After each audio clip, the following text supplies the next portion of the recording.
0. All right, everybody, welcome to the Minnesota LCS Week 2, Day 2. This is still early into the tournament, still very early into these teams' experience here. Each one of them has finished one game last week, but this is the big week for them. Some of them that had a loss have their chance to get their first win. Some of them that won still have a chance to give up a loss here. I'm excited to be joined with my co-caster, Sam Money Trees Duco. I am, of course, Steve Sir Buttkick Kangas. We're happy to be sponsored by Envade Gaming. And let's hop into what we expect to see here during this week, Sam. What do you think from these two teams? We saw one of them last week, as the current match we're about to go into is the College of St. Scholastica Saints against St. Olaf. Yeah, absolutely. This should be an interesting matchup here this week. And both of these teams are coming in with a win, correct? Yeah, both of them have a win. So that means that whichever one gives up the first loss, it's going to be kind of disheartening for them. Not too bad because they're still 1-1. But the one that wins will so far be undefeated in the tournament. Absolutely. And that's really a huge deal coming into this tournament. And we're starting to load in here. We got one team set up already. Trying to get the other ones online. CSS having a little bit of trouble here, but we'll get everything figured out. Yeah, so let's talk a little bit about what we saw in the past couple days. Now, this is the fourth day of the tournament, so we've already seen 3 other days. We've already seen kind of a meta show up with champions in particular, but keep in mind, this is going to be on 7.3, so there were a couple nerfs that happened, most notably Camille. She has definitely received a nerf. She's not quite that power pick anymore, and as of Tuesday, she was the most picked champion, or most prioritized, with 2 picks and 4 bans. Do we expect to still see her here? Absolutely. I'm really curious to see what these teams think about Camille. Do they still think that she's the powerhouse that she once was, or are the nerfs just too much? Is she not as strong as she once was? And what's curious to see is that a lot of blue side teams actually opted to ban her out in the past couple of days. So that says to me that maybe their top laners didn't feel comfortable picking her as their first pick. So I would be surprised to see her, honestly. I think she might fall through the bans, but I'm just not sure if many of these top laners are going to be picking her up. I mean, we saw her in LCS played 1 game mid lane, 1 game support, but really she's a top laner. She can do it all. But she was played a jungle last week, if you do remember. So she has a lot of versatility, but with those nerfs, I'd expect to see a lot less prioritization of her as a champion. But going through a couple other ones, Echo. He was picked 3 times and has 2 wins, so fairly high win rate with Echo. How do we feel about that champ in particular? Echo, for sure, in this league has looked very, very good. I specifically remember Funky B's game last week popping off. Classic Funky B, a.k.a. What was it, Mini Caps? Was that it? Oh, yeah, Mini Caps in the mid lane, yep. As our Twitch commentators love to let us know about. And something else interesting that I think that the support pool is kind of pinched after the nerfs as well. Both Malzahar and Zyra being nerfed. Both were played in this league last week. Yeah, Zyra, the nerf actually I think being very substantial. Her plants no longer prioritizing champions, but really just anything nearby. That was such a big tool for the bot lane, is to be able to poke down the enemy laners. But now, I mean, they can still kind of do it, but definitely not as strong as it used to be. Yeah, not nearly as powerful as it was before. And with the Malzahar, the Voidlings now move slower. They still do the same amount of damage, which is massive, but they do move slower, and they take longer to spawn as well. So. Yeah, that 1 second cast time could really make a difference if you're playing something like a Thresh, Blitzcrank, Nautilus, something with CC that requires a skill shot. So maybe we'll see some more tank supports here, because the reason that we didn't was really because of Malzahar. I mean, the Voidlings chase you down. It's really hard to get away, but now the further away they get from Malzahar, the slower they move. Maybe that means we'll start seeing Tom Kench. Maybe we'll start seeing Nautilus again, things that were popular last split. Yeah, maybe Braum or Alistar. I'd love to see some new champs being picked in the bottom lane. The support pool has been so magey and so damagey lately. I mean, I've loved it. Don't get me wrong, but I would like to see a return to form, buff 80 carries, nerf supports. Yeah, never thought I'd be saying those words. And let's talk a little bit about these teams' performances. Now, when looking at the Saints in particular, they are actually one of the bloodiest teams. That's kind of something funny to say, but they had 28 kills, 11 deaths, and 57 assists in their last game. That is actually ridiculous. That's a lot of assists. That's a lot of skill participation. I really like how flashy they are, how much they really like to team fight. And then looking at the side of St. Cloud, they're a little more tame. They have 19 kills, 4 deaths, and 38 assists between all members. So slightly on the lower side. Maybe a little more clean, though. Maybe a little more clean, exactly.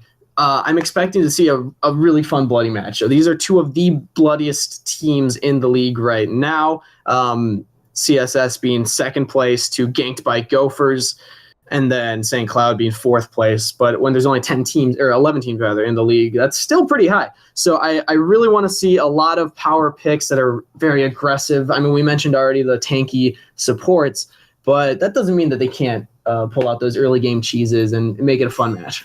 Yeah, absolutely. And one thing that we saw coming from Sean Nelson last week was the Lucian pick, which isn't absurdly common right now, but he went off on it, played really well. So is that something that CSS will be looking to ban? Are they going to let him play it? Is that something that they're scared of, or do they just not really care? Very interesting choice. I remember last week that Jin was still on the table. I believe the other team had a Varus, but Ash was also, or Jin was banned out. Ash was on the table, if I do remember correctly. Still opting to pick Lucian, which is, like we said, not a super prioritized pick. Yeah. He also, if I do remember, went the Yomus into the Black Cleaver, the classic old build, which, or old by league standards, a couple months. A couple months old. That's trash now. Yeah, so long ago. But he popped up. I mean, absolutely. For lack of a better word, definitely dominating the bot lane. Yeah, and this team also had another interesting pick in the Zillion as the partner with the Lucian, which really gave the UMNB team a struggle. They had a lot of trouble with that Zillion. Yeah, it's super easy for Sean Nelson to be able to just jump in, land some poke, jump back with the speed boosts. He was absolutely able to poke down the Varus in lane, which typically we don't see. Yeah, Lucian poking down a Varus. It does happen. Stranger things. And now, still trying to load up here. We have almost all of the side for St. Olaf. Let's talk a little bit about their team now. We mentioned some things that the Saints were able to do last week. Now let's talk about St. Olaf. As a squad, looking at their picks and bans, they opted for a Jace top lane. I remember this was significant because they didn't really have a jungler in their comp except for the Zac in the jungle. And St. Cloud did, and that was also the team with Lucian. So that's we're still talking about St. Cloud. There's too many Saints in this tournament. But St. Cloud, having the Lucian Zillion bot lane, they had their tank in the jungler, or in the jungle, and then a carry top lane. So that was kind of an interesting pick there. They were really going back to kind of like a summer split pick of having those tanky junglers with a carry top lane. So that's very curious. But now over to the side of the Saints. I got it right that time, right? I think so. They did have the Poppy top. So they did have a tank top laner with the Camille jungle. That's where we saw that come out. And they also had a victory with that. That was also the really strange Karthus mid. So both of these teams. And that Karthus mid looked really strong that game. So is that something that CSS may be looking to ban out? This is going to be a rough one. Just so everyone knows, it's going to take a while. We might not get better for a bit. This won't be a Winona over again, though. I promise you that. All right, so we're getting some R's from both teams. Looks like everyone's in here. Should be getting into the pick and bans fairly soon here. All right, so once again, for the College of St. Scholastica Saints, we have Krell IV with Cynos, Hnoob, Exoviet, and Marvelous Maven. And then St. Cloud is Berga, TSM Insect, Springs 24, Sean Nelson, and Use 80 Carries Bait. Just so if we clear that up, if anybody has any questions, just look at the clan tag. It's very convenient. Thank you, players, for doing that. I will do that from now on. That'll make it a lot easier, I can tell you that. Okay, we are hopping in now to the first bans. Honestly, on this patch, we've talked about this a little bit, you and I. Maokai, he was not nerfed at all, and he's been a strong top lane pick for a while. So frustrating to play against, so tanky, and when you look at the damage stats at the end of the game, somehow he's at the top. Yeah, somehow he's out damaging the 80 carry. So I wouldn't expect to see that banned, but we're actually seeing the Zillion. They don't want to have to deal with that. Like the St. Cloud was able to win with last week. Absolutely. Use ADC as bait. Looked fantastic on this champion, saving his carries. Really made it difficult for the UMB team to do anything around the map. You too will be And now we get into the second ban, Morgana. That's actually what Marvel's Maven played last week, and also what he was really known for playing in the last split, over in the fall, if anyone remembers from there. Now the Rengar. We're getting into the power picks now. Yep, power pick. Rengar did get a small nerf. However, this team still thinks that he's good. And both teams doing their homework, banning champions that were played last week. I mean, the support pool, we're already talking about how it got nerfed a little bit, and now it's getting banned out. So I'm curious to see what each of these supports will pull out of their pockets going forward here. I honestly wouldn't be surprised to see another support ban coming out. But a Mumu. That's spicy. It's an interesting pick. I know that Synos has played it, I think, once last split, if I do remember correctly. It's been a while. And the classic Renekton ban. Get it every week somewhere. Somebody mains Renekton. Use that guy. So shaping up the rest of the bans here, I mean, again, we're seeing Camille not get prioritized. Not a big surprise there, but I'm kind of surprised not seeing that Maokai, not seeing maybe like the Nautilus or the Poppy, those tanky top laners that are so frustrating to deal with. And maybe these teams both have a plan to play them. Maybe they just want to pick them in their comp. Definitely could be. Last ban did not go through? Question mark?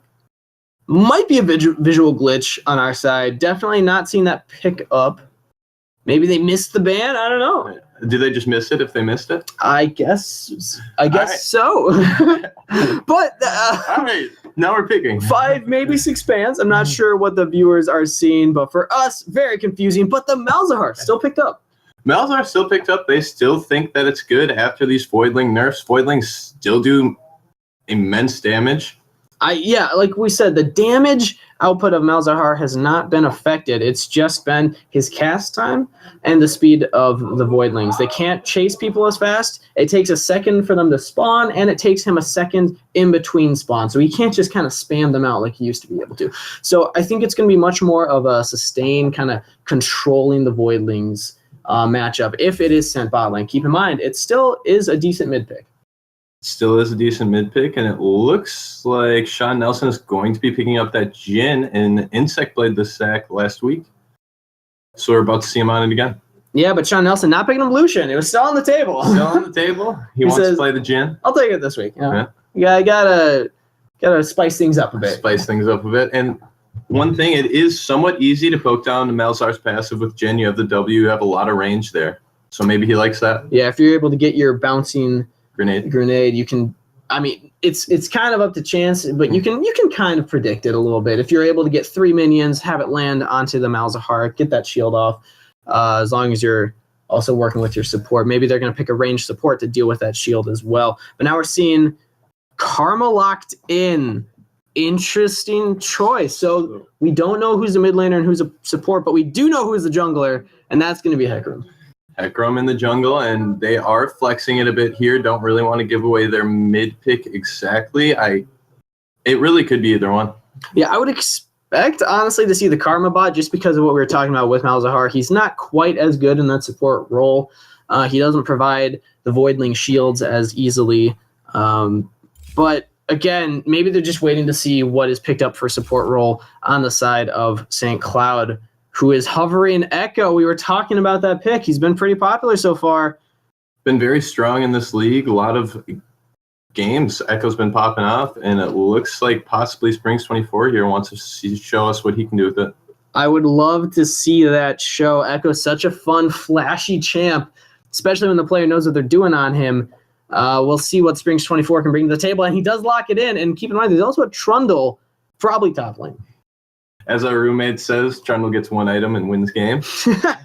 Hard to argue with. To argue with that logic. It gets ahead. It's a little difficult to deal with. But keep in mind, if that's going top lane, that gives the Saints an opportunity to counterpick that.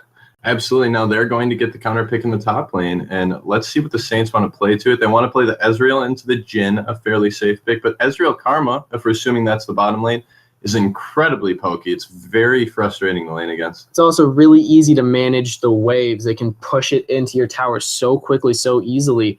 But I'm curious about the side of St. Cloud. I mean, they're picking that Trundle blind. I would have liked to see them pick up the support, because then they would maybe be able to counterpick top lane. They already know what the bot lane is going to be from the other team, or at least have a guess.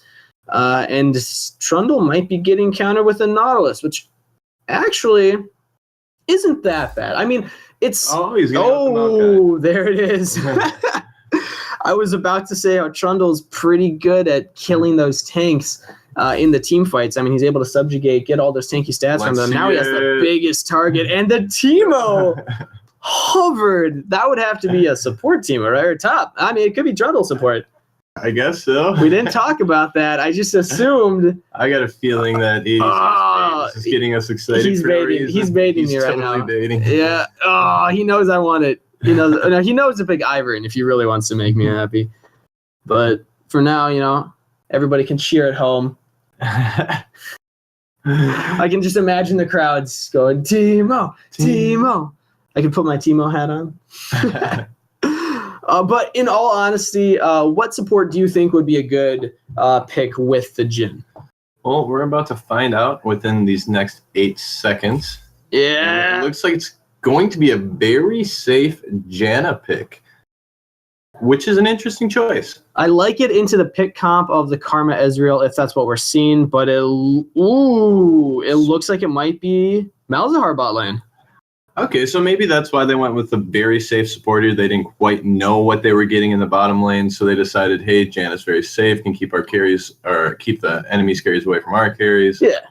And honestly, either way, the Karma or the Malzahar is going to be doing a lot of damage from range. Janna can do a lot of shielding from range. She's always going to be in a safe position, ideally, if you're playing it correctly. And then Sean Nelson, he'll just hopefully be able to survive with all those shields. It's not that much sustain necessarily because it's not healing, but in a way, it is sustain. In a way, it is, and both teams... I like both teams' comps. I don't know where I was going with that. You had me in suspense, man. I was what's he going to say? I don't know. I was trying to decide which comp I like better. I think they both had very good drafts. Definitely on the side of the Saints for me. I mean, honestly, I like what St. Cloud was able to do with their pickup, but when it comes down to those power picks, I think Maokai is hands down the best top laner right now. I think Hecarim's definitely a serviceable jungler, especially if you're playing him right into a team comp that has like kind of that weaker bot lane. Janna's able to knock him away after level 6, but if Synos is able to gank bot early, they don't have that much mobility. So I'm excited to see that. I'm hoping that he'll head down bot early, especially with Karma being able to speed him up. That's such a good combo. Yeah, possibly could be seeing some collapsing here from the side of the Saints. They have the Karma to speed up the Hecarim going in, Maokai teleport, as well as the Karma has teleport as of now at least. So they're looking to be all around the map, very global. That is locked in teleport because we have to wait the 2 minutes for the delay in the stream. So that means, hey, we got to think of more things. Whereas Spring's 24 in the mid lane, his counterpart is going with the Ignite. So he wants to get pressure in lane. He wants to put down this Karma. I mean, if he can pull it off, I like that. But if not, they're going to be bleeding if they don't win that lane.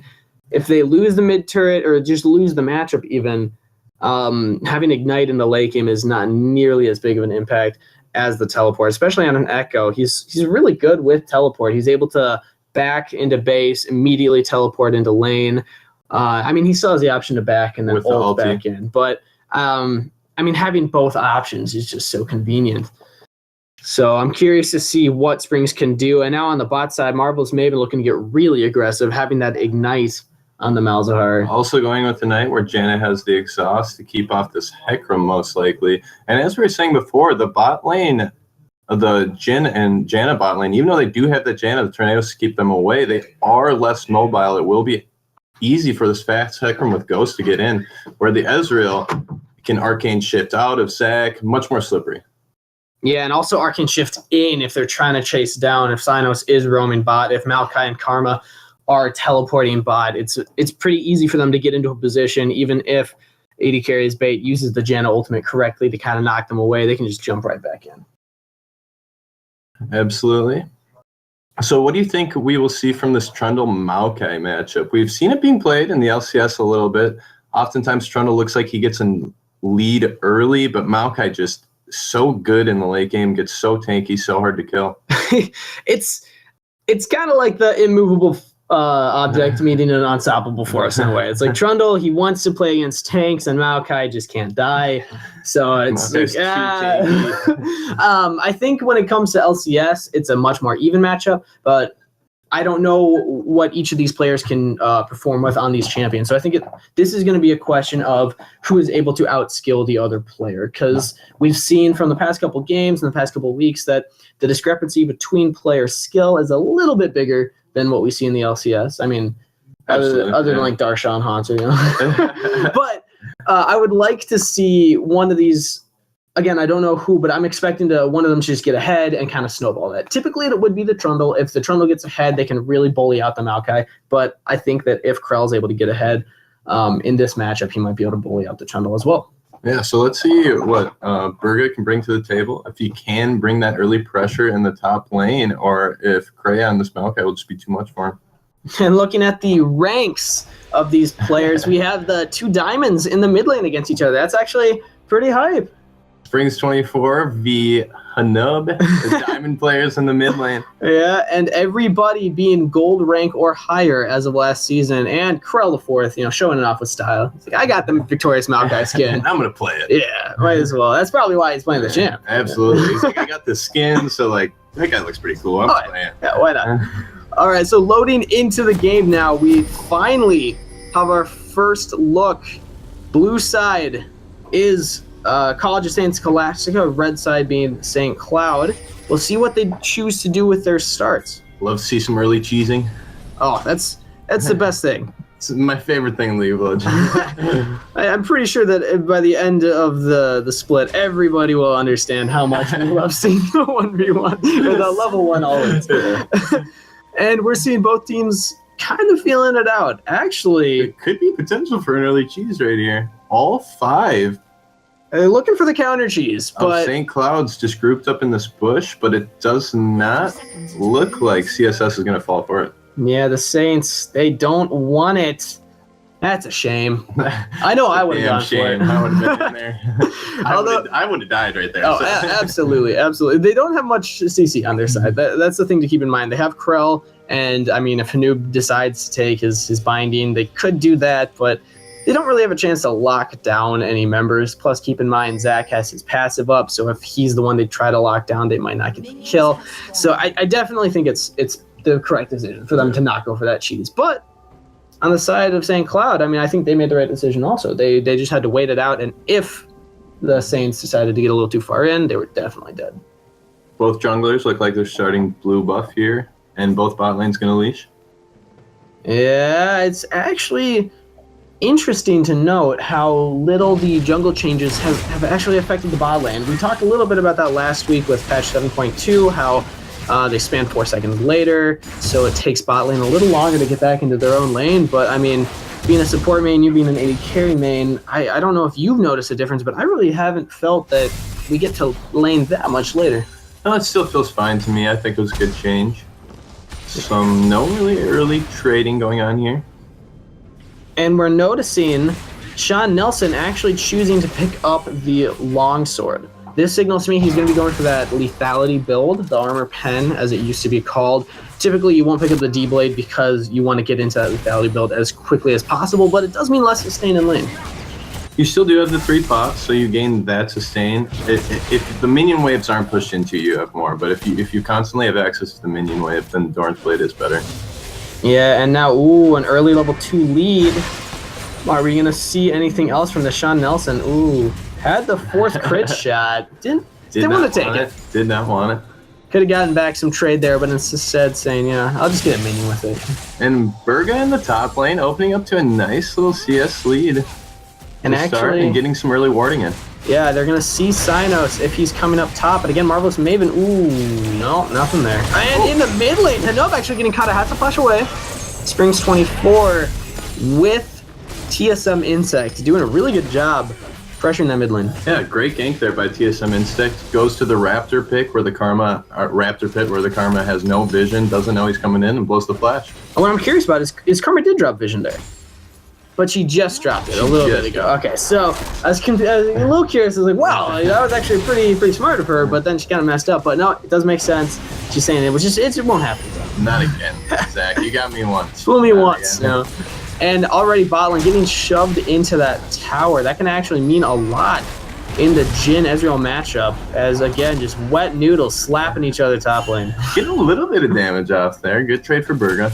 True, and Krell opting to take Corrupting Potion, whereas Burga, Doran's Blade. That's actually very curious to see on the Trundle, when typically he also will take that Corrupting Potion. Really good for the sustain, but I guess he's thinking, Maokai's not going to do that much damage. Maybe he can just get some extra attacks in. Yeah, maybe looking to bully this lane like we said he should. He should be looking to bully in this Maokai, especially early in the game.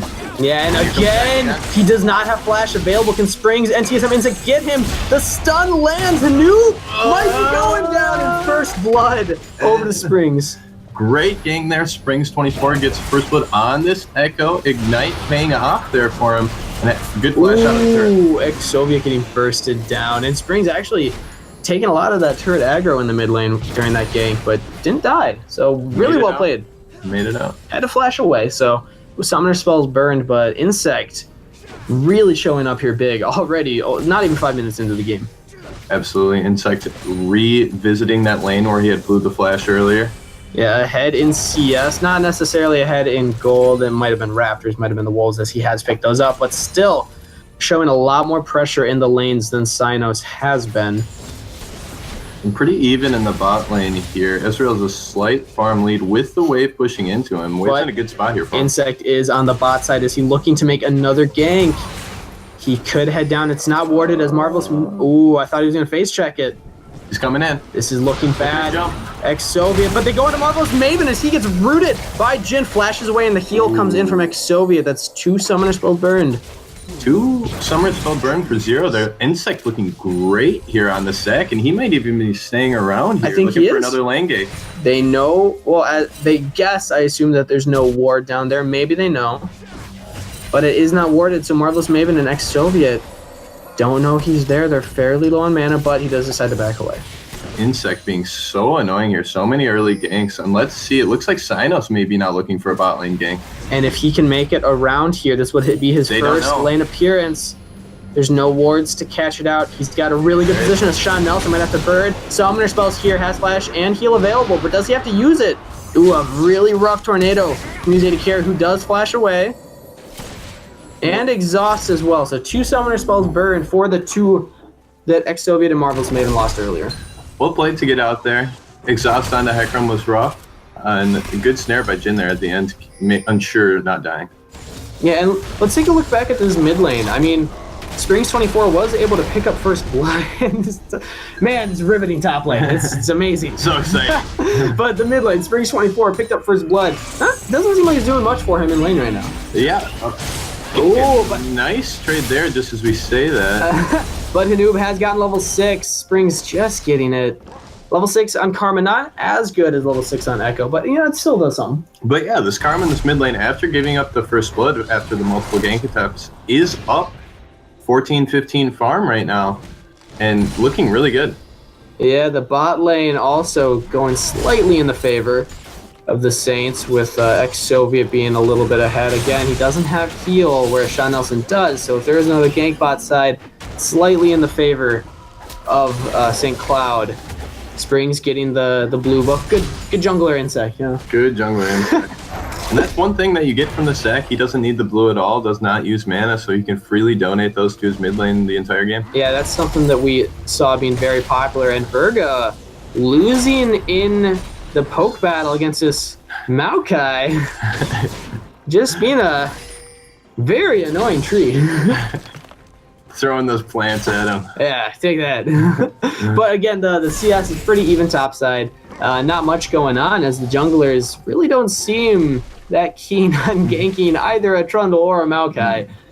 Not sure what they'll get, especially when each of them are level 7.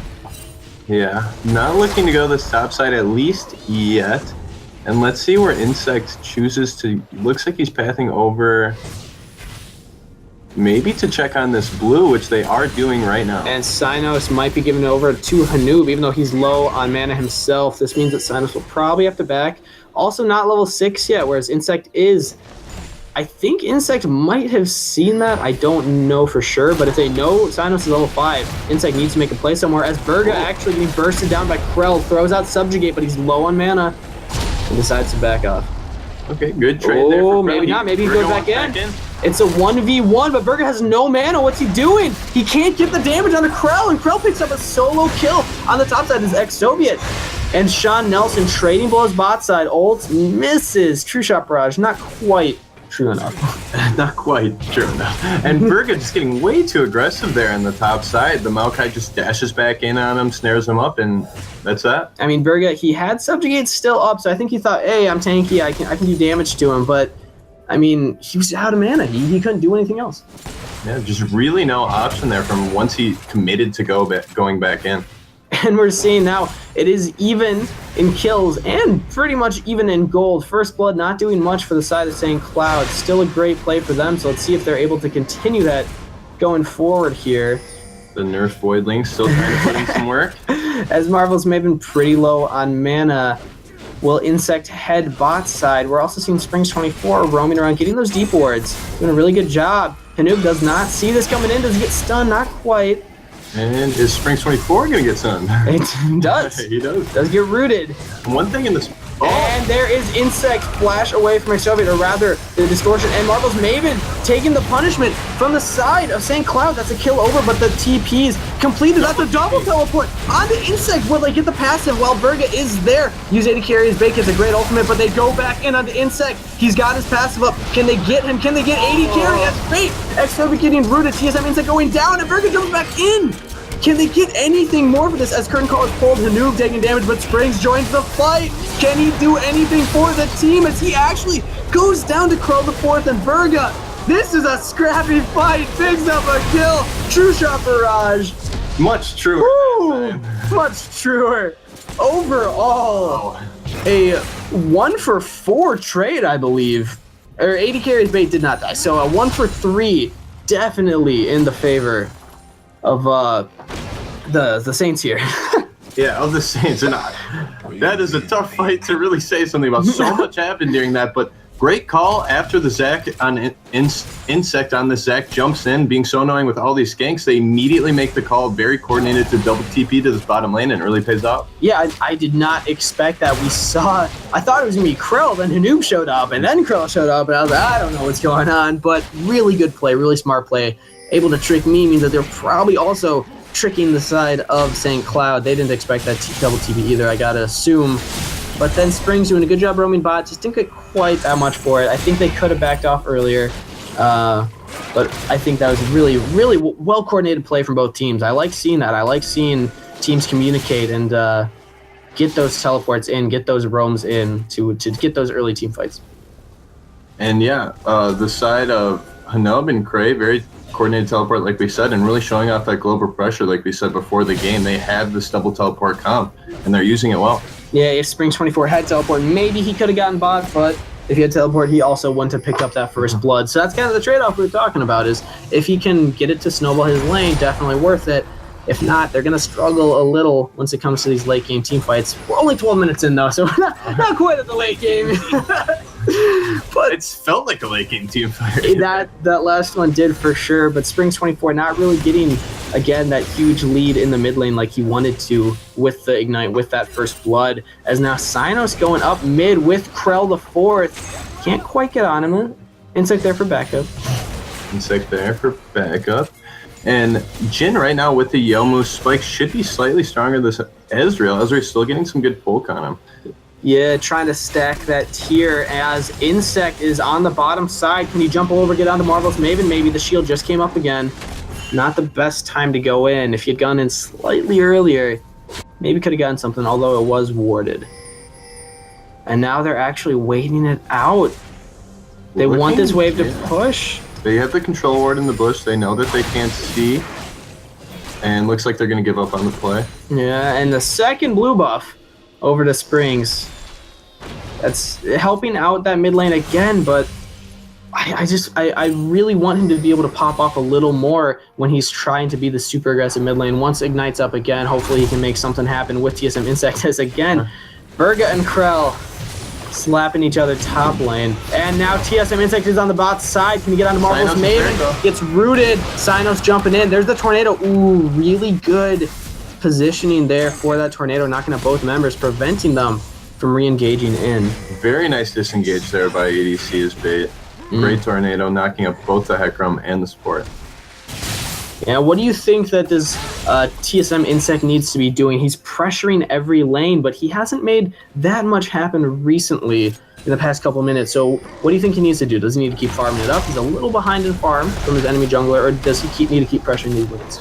I think he needs to keep pressuring these lanes. Obviously, farm's important. He should continue to get what he can, but... Ooh, as the bot lane, Synos jumps in on the Sean Nelson. That's so much damage coming in, but use AD carry as bait, lands his ultimate, which means that his AD carry is not going to die as bait. Instead, just blow some ultimates. Good heal there by Sean Nelson, and great ultimate by the Janna, keeping this Hecarim off. Keep in mind, that was 3 summoner spells burned from Sean Nelson and use AD carry as bait, so... Synos, I mean... Synos straight gank. Rinse, wash, repeat. I mean, just headbot again. You know they don't have some, so maybe you can pick up something for it now. And these junglers are showing up a lot. There's been a lot of ganks from both sides, and it seems like each time they're getting something.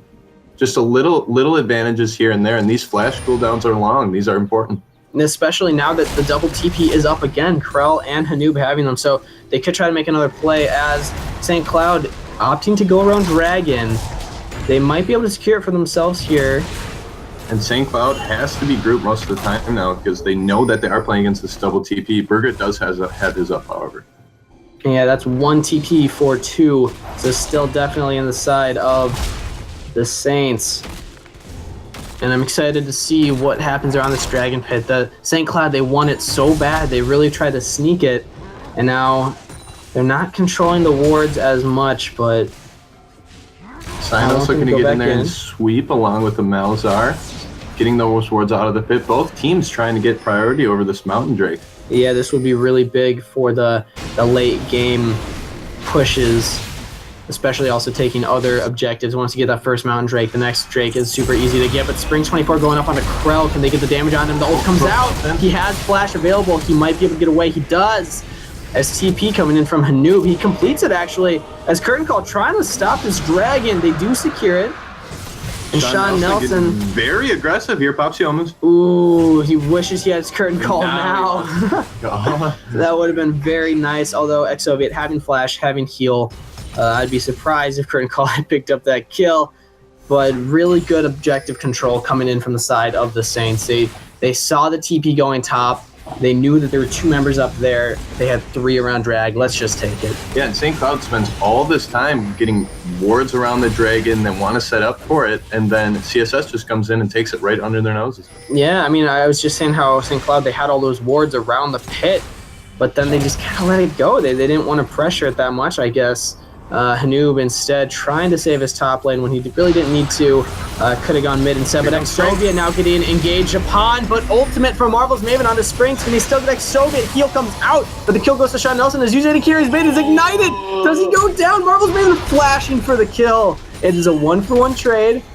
AD carry picking up a kill for the support picking up a kill, however. So in the end, I'd say that's in the favor of St. Cloud. And now Burga and Krell, the never-ending top lane battle. Synos goes in onto Burga. Ooh, doesn't even get a chance to flash away. Burga really struggling against Cray and this Maokai. Maokai just not taking any damage from the attacks that the Trundle's trying to get onto. I mean, that TP play earlier on the bot side did a lot, but in the meantime, in the mid, Hanoob going in on a Spring 2 ults back. Team TSM Insect trying to knock him up. Get that CC and a flash away from Spring's flash in from Hanoob. But now that TP coming in from Krell. This is where the double TP really helps the team out. They can get the 1v2 into the 2v2, but really good escape from Insect. Great jump out there by Insect, burning the teleport from the Maokai there as Synos doesn't want to say It's over, but it Great might look. be over for him as he's slowed, and he's got to escape from this somehow, some way. He doesn't. Sean Nelson picking up a kill. And Sean Nelson getting massive on this Jhin now here. Already 3-on-1 completed Youmu's and looks like he's close to Edge of Night already. All right, back to the top lane. Oh, a lot of action happening. This is the type of game that I wanted to see, though. Both these teams showing in the past they really like to make their games bloody and exciting, and we might see that again here on the bot side as Exoviet's pretty far forward. Sean Nelson popping he's cut Youmu's. out. Can they get away? He has flash available to him. Oh, good dodge there. Good sidestep by Exoviet, getting out of the rut. He's able to get away, but now he used AD carry as bait. Might be a little too far forward. As Marvelous Maven lands the ultimate, use AD carry as bait. Has his not available, actually. Marvelous Maven going down from TSM Insect. This is another kill for Sean. It is Sean Nelson being huge here. Looking for another one. Curtain call is up. Doesn't look like he wants to pull the trigger, though. And the coordination coming in from St. Cloud is absolutely ridiculous. TSM Insect controlling every lane, showing up every except for top side, I guess. But mid and No bot, action top. but mid and bot showing a lot of priority as Hanub does not want to let AD carry his bait back. And he doesn't. Sean Nelson might have to flash away. He doesn't. He actually lets that land on him. He might go down in the meantime, but TSM Insect goes back in. That's a turret shot onto Exoviet. Curtain calls pop. The top lanes are fighting. Bot laners are fighting. Can Krell get the damage on the Burger? He was able to beat him so many times already in the 1v1, and it looks like he will again. Prey on this Maokai now. And Oh TSM my- Insect still on the bot side. Once more has passive up, but Sinos jumps back into the Sean Nelson. That's a shutdown. Springs 24 trying to get onto the back line as TSM Insect comes back up, but he might be going down. Flashes away. There's the turret damage. Can we get more Springs? Trying to equalize the trade and hits it. Oh, that's the ignite. Wow, there's That was the ignite. again. Picking off there from Springs 24. So much action here early in this game. Now getting to the mid game, already 11-7, and still barely even in gold. Oh, However, CSS does have a slight lead. and all of that was made possible because AD carry as bait got caught out by Hanub. They should not have been backing that far forward in lane when they were that low. They didn't see Hanub in lane. Spring should have been pinging them off, and they should have said, hey, let's just back under turret, be safe about it. But now Burga wants Krell. He's saying, you killed me one too many times. I got Echo with me, but looks like Krell's going to be able to get out of that one. Yeah, and in the previous play, great play initially by ADC's Bait, Sean Nelson, and Insect to picking up that kill. And then they just get a little bit greedy back in that bush, and Karma comes down, and it's all over. Yeah, those are the hard decisions to make because 9 out of 10 times you're fine backing in that spot, but every now and then the mid laner decides to roam or the top laner decides to TP, and you just got to be ready to anticipate that if it could happen. You have to be aware of the possibilities there. Yeah, I definitely understand why a team might overlook that, however, and both sides just looking to kind of reset their lanes, but we do see the supports in the mid lane now. ADC is Bait, Marvelous Maven, yeah, grouping around this mid lane, and it looks like Sean Nelson may come to join the party as well as Insect.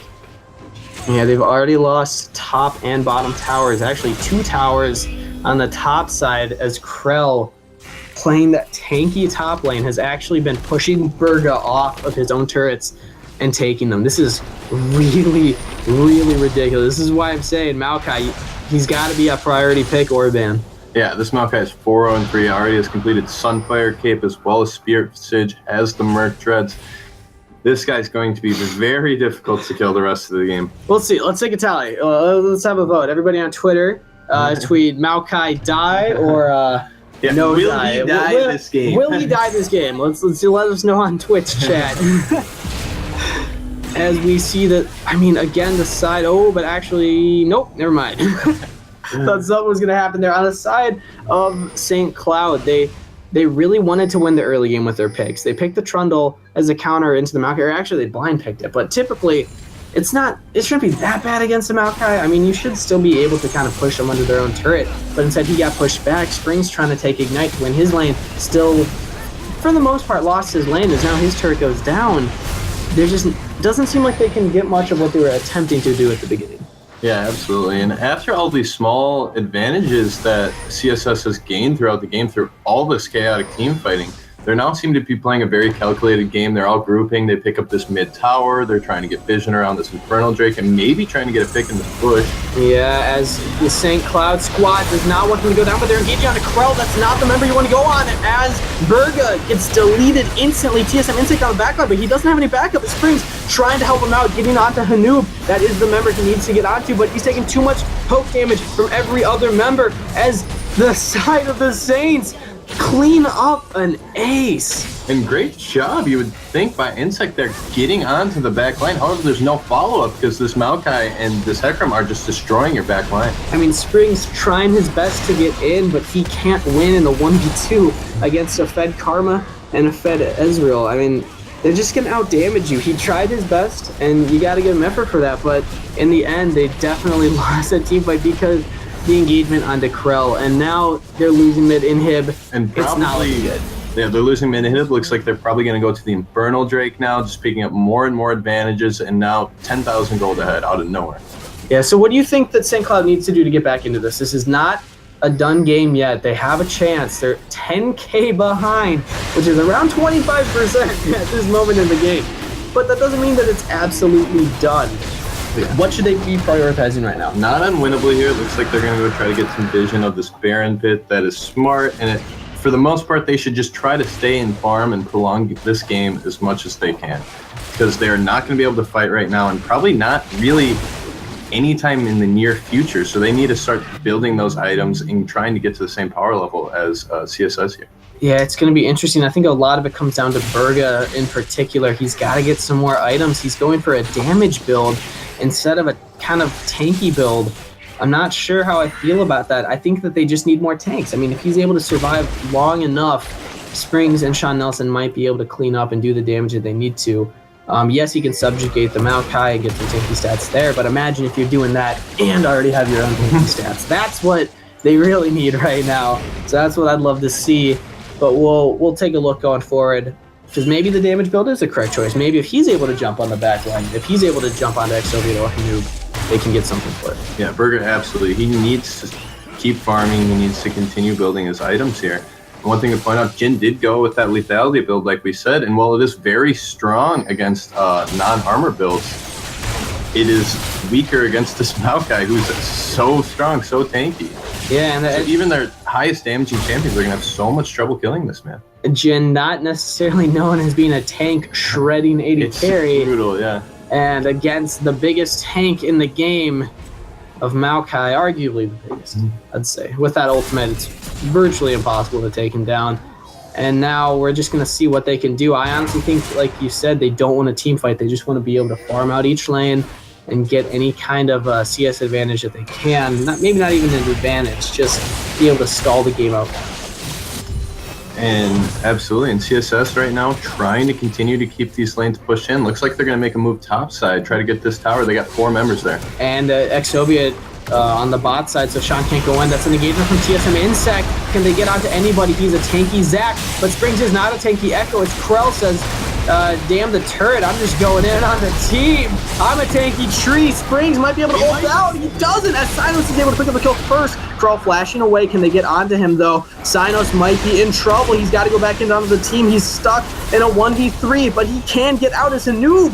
Doesn't want to give this up. Ergo almost going down in the meantime. Ooh. But they defend the turret. They do defend the turret, only losing 1 member, and close to being a good fight there for St. Cloud. Decent choice there to go in, but it looks like they're still going to lose this tower. Does look that as Krell can TP back if they need him. Exoviat backing also, not pushing that bottom. Karma speed boosting them out, make sure they're safe. And almost a really good counter engage on the, or rather, I guess engage on the side of St. Cloud. They went in under turret. Insect wasn't really able to get the best out of his ult, though. He really jumped on the tanky members, which almost worked out for them. We saw that Krell was so close to dying. Sinos was so close to dying, but they just didn't have the CC or the damage. Yeah, very close, actually, there to being okay there for St. Cloud, but just did not quite have the damage, still lose the tower, and are still now 10k gold behind still. If they had gotten the damage onto Krell, that would have helped a lot. If they had gotten the CC onto Sinos, that would have helped, but unfortunately, that was not to be, as they are still having every single lane pushed in, except for top. That is slightly in the favor of St. Cloud, but as they send Berga up there, that means that he will show and they'll know he's not on the bot side, but it looks like they might just be taking this turret anyway. And now the Saints, very calculated here. They got the mid tower, they got the bot towers. All right, they got the mid tower, they got the top tower, so now let's go bot. Let's try to shove this in. Just trying to pinch St. Cloud out of this game. And now we're seeing Krell 3 full items completed with the Merc Treads. Again, will he die this game?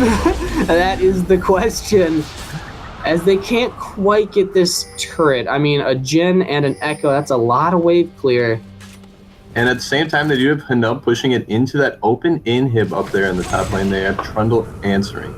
Yeah, can Berga take on Hanub in the 1v1? This is where I would have liked to see the tank stats. If he had Spirit Visage, this would be a much better matchup for him, but he doesn't, as he's getting bursted down with no magic resist at all. That was some gross damage there from the Karma coming out. Yeah, this is what we're seeing is what happens when you do the damage Trundle build. You just don't have the tanky stats if you're not fighting against a tank. As the Saints try to engage onto the bot side, Sean Nelson taking damage from Krell. He does not care about this turret. Taking no damage, but he actually might be caught out now as the rest of the team is there. Will he die finally? He does! As Insect picks up the kill. Ooh. And the curtain call pulled up. Can they get Synos? Oh, he's taking a lot of damage, able to juke away, but that fire touch is enough. Can Marvelous Maven get the kill? Sean Nelson. There's a kill on the Synos and another on the Maven. The heal. He dies to Soviet. This is a bloodbath right now. 3 for 1. Can the Saints get anything else right now? Whew. Wow. And well played there by St. Cloud, holding that tower as well as getting 3 members of CSS. I mean, in the meantime, Hanub was able to take that top inhib, but mid inhib is now up for the side of St. Cloud, so they're doing it for the most part. Yeah, they're playing this well so far. They've gotten through 10 minutes of trying to turtle in the base, and they're going to continue to farm up, try and get Strider stronger and stronger, and try to find their fight. What can they win? And they know they can kill the Maokai now. They know it's possible. They know that it is possible. They just need 15 tower shots. Yeah. And all 5 members on him with no backup. But it is possible, and that means that it can happen again. Ooh, Synos, you're picking up that last little berry. I mean, you need that mana. Come on. All right. This looks still playing this very calculated. Now they're going to pick up the Mountain Drake, continue to get these small incremental advantages, and now they have 2 mountains, and these other objectives that of what St. Cloud still has up are going to go down so much faster, as well as this Baron. I mean, 2 Mountain Drakes and an Infernal, but Maven getting caught out. That's 1 against 3. Just a little too far forward as Springs gets to kill Krell. There's that tree flashing over on the Baron, but Springs goes in. He's actually doing so much damage. They might get the pickup onto the Maokai. Subjugate goes in. He loses all of his tanky stats, and that's a kill. And they're all around the Baron buff. Whoever wins this fight could have a shot at it. They're going back in. TSM Insect wants to jump onto Exovia, but his team is not there to back him up as they decide to go into Hanub. This is the right decision on the side of the St. Cloud, but Synos jumping in onto Sean Nelson. Can he get him into turret range? Redemption coming down, healing up every member. That's a double kill for Sean Nelson. This is exactly what St. Cloud needs. Clean ace 5 for really well played by St. Cloud, and that's exactly what they needed. And now it looks like they're pinging at the Baron. If they can pick up this Baron, this game is far from over. They were 10k behind. Now they are 6k behind, but this Baron will do a lot to help that, as it's only Marvelous Maven. That fight was so long that he came back up at the end of it. Yeah, absolutely. And if they pick up this Baron, we have a game on our hands once again. Yeah, this is a free Baron. There's nothing Maven can do other than try to push out a lane, maybe get some wards down. It's not worth another death for the 5% chance he can steal it. So that is Baron over to the side of St. Cloud. Really well played there. They saw their advantage. I mean, it started with Maven being caught out, but then they just pulled the trigger. And a catastrophe for the Saints there. They have all these advantages. They think they're playing it right. They're picking up this incremental advantage. They have all these Drakes. They're going to get all the towers that they can. And then they just collapse. They get clean ace 5 for 0. The opposing team picks up the Baron. And now we have a game on our hands. Yeah, I mean, Krell and Hanub Marvelous Maven rather, just trying to get the wards down. They knew that Baron was their next objective they wanted. Unfortunately, they just didn't see the other team, the St. Cloud kind of collapsing in on them. So Great collapse by St. Cloud. yeah, it's hard to say it was mispositioning, but I maybe a little bit of mispositioning there from the side of the Saints. We'll see what they're able to do, as Baron hasn't been doing much yet for the side of St. Yeah, Cloud. it looks like they're still getting pushed in, and let's see if they can't get anything with this Baron buff. It looks like CSS still being very aggressive, even though they do have the buff. Yeah, St. Cloud, really good play for them, but they still have to play safe. They're 6K behind, or 5K at this point, but 3 dragons behind is quite a lot. 8 towers behind.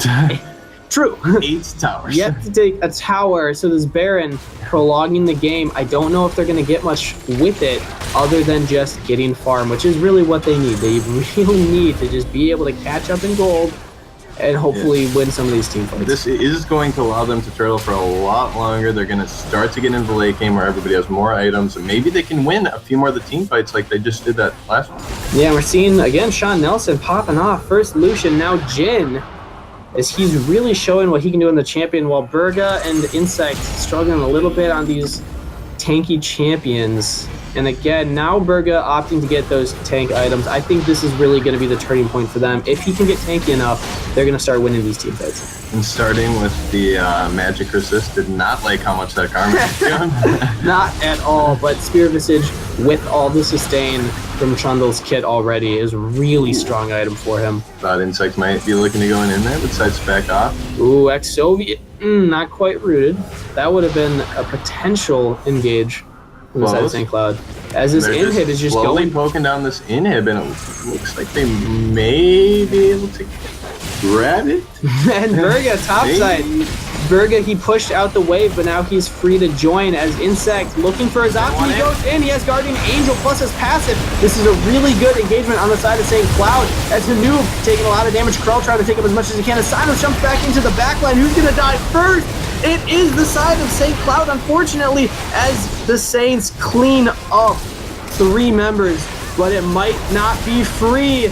As Insect still trying to get anything he can, he goes down, but there's the passive. Sean Nelson getting a kill on the Sinos somewhere on the map. Oh, okay. Sean Nelson, Burga still alive, but 3 dead here on the side of St. Cloud. Let's see how much CSS can get for this here. Could they, with the Baron buff, it's going to be really hard to push those into the Nexus turrets, but they are going to be able to pick up 2 in him. And Hanoob trying to get onto Sean Nelson does a lot of damage with this full AP mid karma. Really fun champ once you realize she's not a support necessarily. And she's out of mana, however, as Burga jumping back in. Nelson and Burga being really aggressive in this 2v4. It's 2v4 to still have Baron, and the other members of the Saints are looking pretty low on mana and health. Marvel's maybe getting the big shield, trying to ult back in. Under Sean Nelson, who almost goes down, but not quite, as Burga picks up that kill. And the Saints have got to retreat. And a good job aggression there from St. Cloud. They do pick up 1, and that 2-4 Janet comes in at the end to help them out. This is going to be so difficult for them. They no longer have Baron buff, and they also no longer have a middle or top inhibitor. Burga was able to push out that top wave, but that's going to push right back here in a few minutes. They really need to look to control these waves and jump back onto this dragon. I think that's where the next fight's going to be. If they can push out their waves far enough, they prevent the Saints from making that dragon play. But if they can't push these lanes out, that's just going to be a free drag for the Saints. Absolutely, and Hekram did just get some vision in that area. And it looks like St. Cloud wants to check the pit. Sinos is there. All right, what do you think is next for the Saints? We talked about how St. Cloud, they're doing a really good job playing it safe, playing the long game. What do the Saints need to do to get back into this, to secure their lead and to secure their win? Saints have to keep pressuring. Look at all these objectives like they have been doing and value them. They want this Elder Drake. They want to keep getting these advantages. And I think they need to look out to close out the game as soon as possible. They have still this big lead with the Drakes, with the 8-0 turret lead. And they would like to finish this out as fast as they can. There is a ward on the Elder Drake. If that's secured by the Saints, that's an extra 40% damage to turrets and 16% damage overall. So it's going to be tough to lose if they a little hard. that. Yeah. A little hard. Plus the true damage burn. That's really something that St. Cloud does not want to happen, as they have started Infernal Drake. Again, it's warded, so they know what's happening. You have to imagine this will be a fight. St. Cloud knows that they can't get this up. Spring's jumping in on the Hanoob. He knows he can get the damage. Oh, but there's the empowered Q! Chunking him so low, and Infernal... Oh, not Infernal, rather. Elder going over to the side of the Saints. To Sean Nelson getting engaged on by the back from Krell. Really good TP there. And as the rest of the team is falling down, Krell still staying alive on the back line, but ex-Soviet getting caught out is able to distort over the wall. It is a 1-for-2 trade. St. Cloud, they want this. They want to kill as many members as they can, because this Elder Dragon buff is going to be really difficult to deal with. St. Cloud doing their best there to get what they can, and they do pick up a 2-for-1. They got it back, though. They base. do have to back, and CSS was able to pick up this Elder Dragon buff, so just as we were saying before, they do have all this damage that they're going to be doing to objectives as well as the Infernal, and both Nexus turrets down now. And St. Cloud, they couldn't push the lane, their waves out far enough. That's what I was saying. They needed to get those out so that they could let their turrets stay alive long enough for them to fight at drag and then get back to base to defend. They just didn't do it quite fast enough. It was really hard for that call to be made, though. They knew they had to fight at Elder. They thought if they gave it up, that was probably going to be game, so they did their best, but they did lose 2 Nexus towers now, and looking very grim here for the side of St. Cloud. But keep in mind, Elder Drake, not that long of a buff. It will only be up for another minute or so. But they were able to clean up the entire base of St. Cloud. For St. Cloud. Those double supers coming in means that it's almost a guaranteed Baron. I mean, St. Cloud is going to need a miracle here to be able to win a team fight against the Baron-empowered super minions with no turrets in their base. Yeah, the 2 Mountain Drakes, they could probably just bum rush the Nexus and auto it down, unless so. St. Cloud possibly looking to fight out here. Don't want to give up the Baron buff. Yeah, they're face checking a little bit, getting slightly too aggressive as this Baron actually not going down that fast. TSM Insect, if he can make the steal play, he might be able to get something here, but Marvelous Maven might be paying the life sacrifice for this, but Sino's jumping in on Sean Nelson, ulted away from AD Carry as bait, but he's the bait, as he might be going down, flashes over a wall. Can he get away? He might. Sino's getting rooted, and Berga doing his best just to keep Sean Nelson alive. They need their AD Carry. Berga a little caught out, though, and Sean Nelson doing his best just to get away from the enemy team as Ex-Soviet goes down. TSM Insect gets away with his life, and Springs, oh, there's the Zonias, but Hanoob might be picking up this kill. In the meantime, with these Baron-empowered super minions, they can't do anything about this. Baron buff super. Oh! On the Nexus, Hanoob with the snipe under Insect, the fountain. Berga, can they do it? They can't. That was a ridiculous game. So many fights in that game. And really well played by St. Cloud towards the end there. They gave up a lot in the beginning, but they made it last as long as they could. And they were making some smart plays. They looked to be like they could turn it around. But overall, Saints also played it incredibly well. They pressured the objectives they need to. They got every drag. They got Baron. And they didn't give up a single turret. Yeah, 0 turrets given up there for the side of the Saints.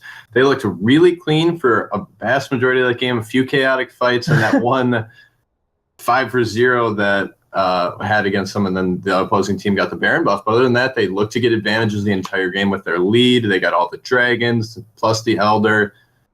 Good win. Yeah, and Berga, again, he came back a little bit at the end. He got the tanky stats, kind of. I would have liked to see that earlier. I think that the game would have gone a lot differently if we had seen that.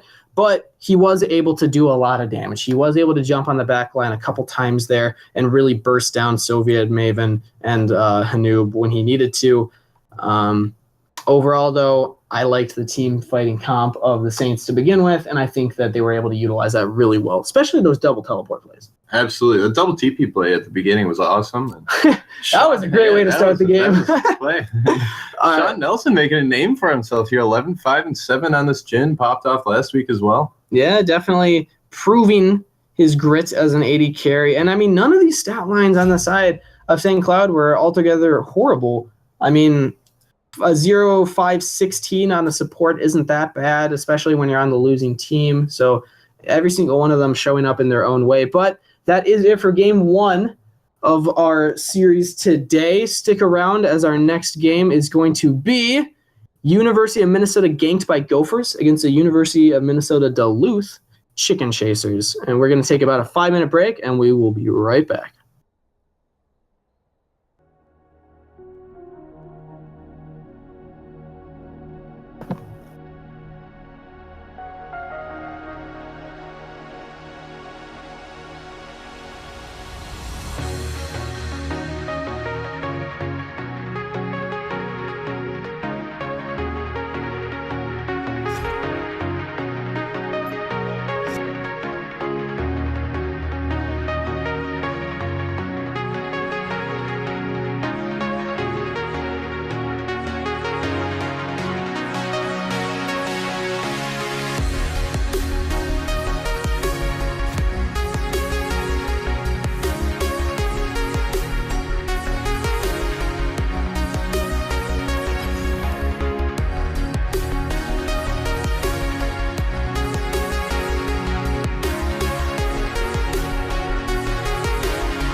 So hold our heads up high and beat the drum to what we love.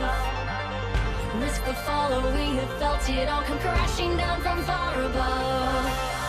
Stars are rising, countless worlds colliding, only one will take it all. Can we bring to fall the giants? Can we make the final call?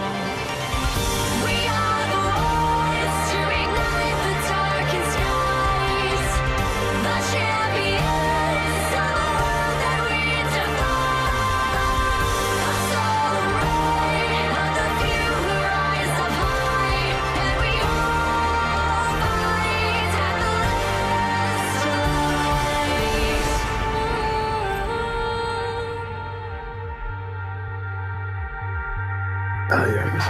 All right, everybody, we are back.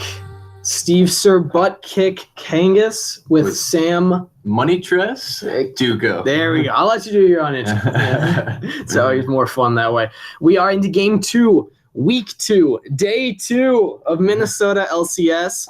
This is going to be a hype one. Minnesota Twin Cities Ganked by Gophers against Minnesota Duluth Chicken Chasers. Now, last split, the Chicken Chasers, previously known as the Top Dogs, were one of the best in the split. Same with Ganked by Gophers. A little bit of a rivalry happening between them, actually. Chicken Chasers had a pretty rough week last week, losing to St. Cloud, but hopefully they'll be able to pick it up for this week. We've seen what they're capable of in the past, so I would not be surprised to see them really show up bigger here now that they have another week under their belt. But Ganked by Gophers, they had a really strong showing last week. Absolutely. Ganked by Gophers, most assists in the league. Really good job rotating around the map. They look great in their week 1. And Chicken Chasers had a very rough week 1, like you said. So I'm curious to see if they can pick their game up here against one of the best teams in the league. Yeah, Ganked by Gophers, I mean, here's their stat line across the team. 36 kills, 11 deaths, 71 assists. That is so many. They really did a fantastic job of rotating around the map, sending their players every single lane. Literally, Potato doing a really good job as the jungler there.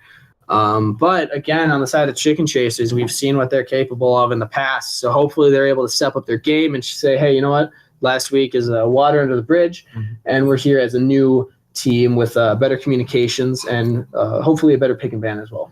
Absolutely, and I'm pretty excited for this matchup here. We expect both of these teams to be some of the best that we are here to watch. And it looks like we are close to getting in game here. Yeah, both teams ready to go, I believe, in their correct order. Something to know with the Ganked by Gophers is it seems as if they have a substitute in the top lane. This is Keithar subbing in for Spliffy, their normal top laner. So that is one thing of note here, as well as a substitute on the side of Chicken Chasers with Heelless coming in instead of 5X Kittens. Do you have to say it like that at the end? Heelless. Absolutely. There's no other way. That's how you pronounce the name, right? Yeah. I've made an oath to say every name how it is. As we're getting into this game, let's talk a little bit about both of these teams. Now, taking a quick look at their picks and bans last week, Ganked by Gophers doing a fairly standard pick here. They have Nautilus tops, that tanky top laner with Graves jungle, Syndra mid, and a Jhin Thresh on the bot lane. Not too many surprises there. Thresh is a little off meta, but everybody else really, really powerful picks. Yeah, nothing too strange here. Looks like they had a great pick and ban phase last week. Got pretty powerful picks all around the board. But on the side of the Chicken Chasers, remember, they had that really interesting comp where they chose to send Malphite into the jungle.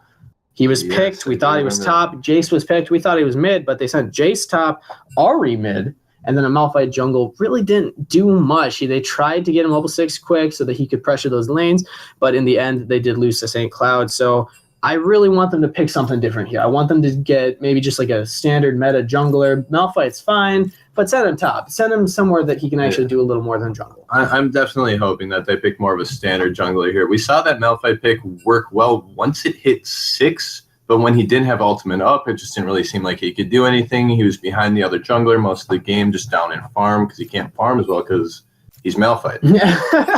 I mean, he's Malphite. And looking at Chicken Chasers, their bans were Yasuo, Maokai, Rise. So Also, not very meta bans. I mean, Maokai can get behind Rise, I can get behind, but the Yasuo was a little interesting. Might have been a target ban. So let's see what they're doing here. Again, Maokai, really strong pick. We just saw what the Saints were able to do with it against St. Cloud a few minutes ago. So either that's got to get picked up or it's going to be banned away here. Absolutely, you'd have to think that. We saw it just being a menace in that previous game, and we keep talking about how annoying this champion is, but it really is that annoying. And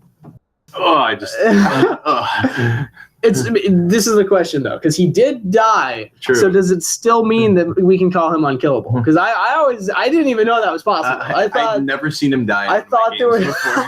That's the first time. I thought it was like a bug or just some kind of. I was like, how is this a champ? He can't die.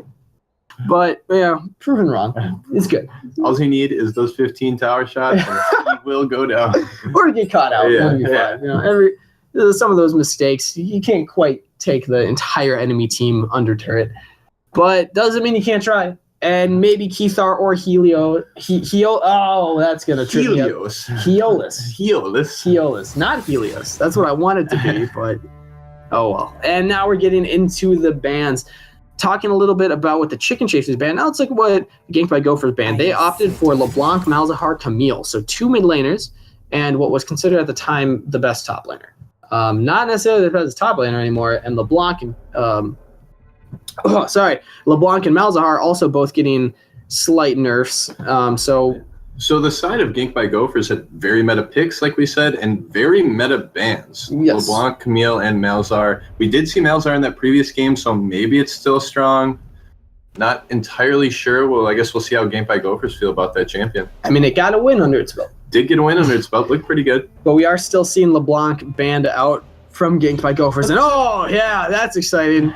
Still some sort of visual glitch on our side here. What do you guess it is? What do you Maokai, I hope. Maokai, yeah, let's guess that. And Camille, banned out from Ganked by Gophers. They respected it even with the nerf. An instant Graves. They do not want to let literally Potato play that again. Potato playing it last week, and he is a jungler, really likes to play the aggressive style, likes Nidalee, likes Graves, so they're going to take that off the board. Do not want him to pick it.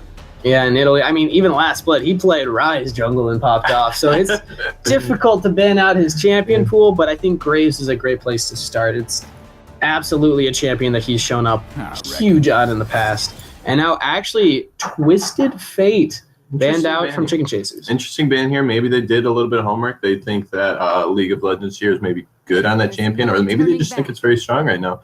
And they are really a ban coming from UMD. Yeah, respecting Keithar, the sub, saying, "Hey, you're not getting this champ.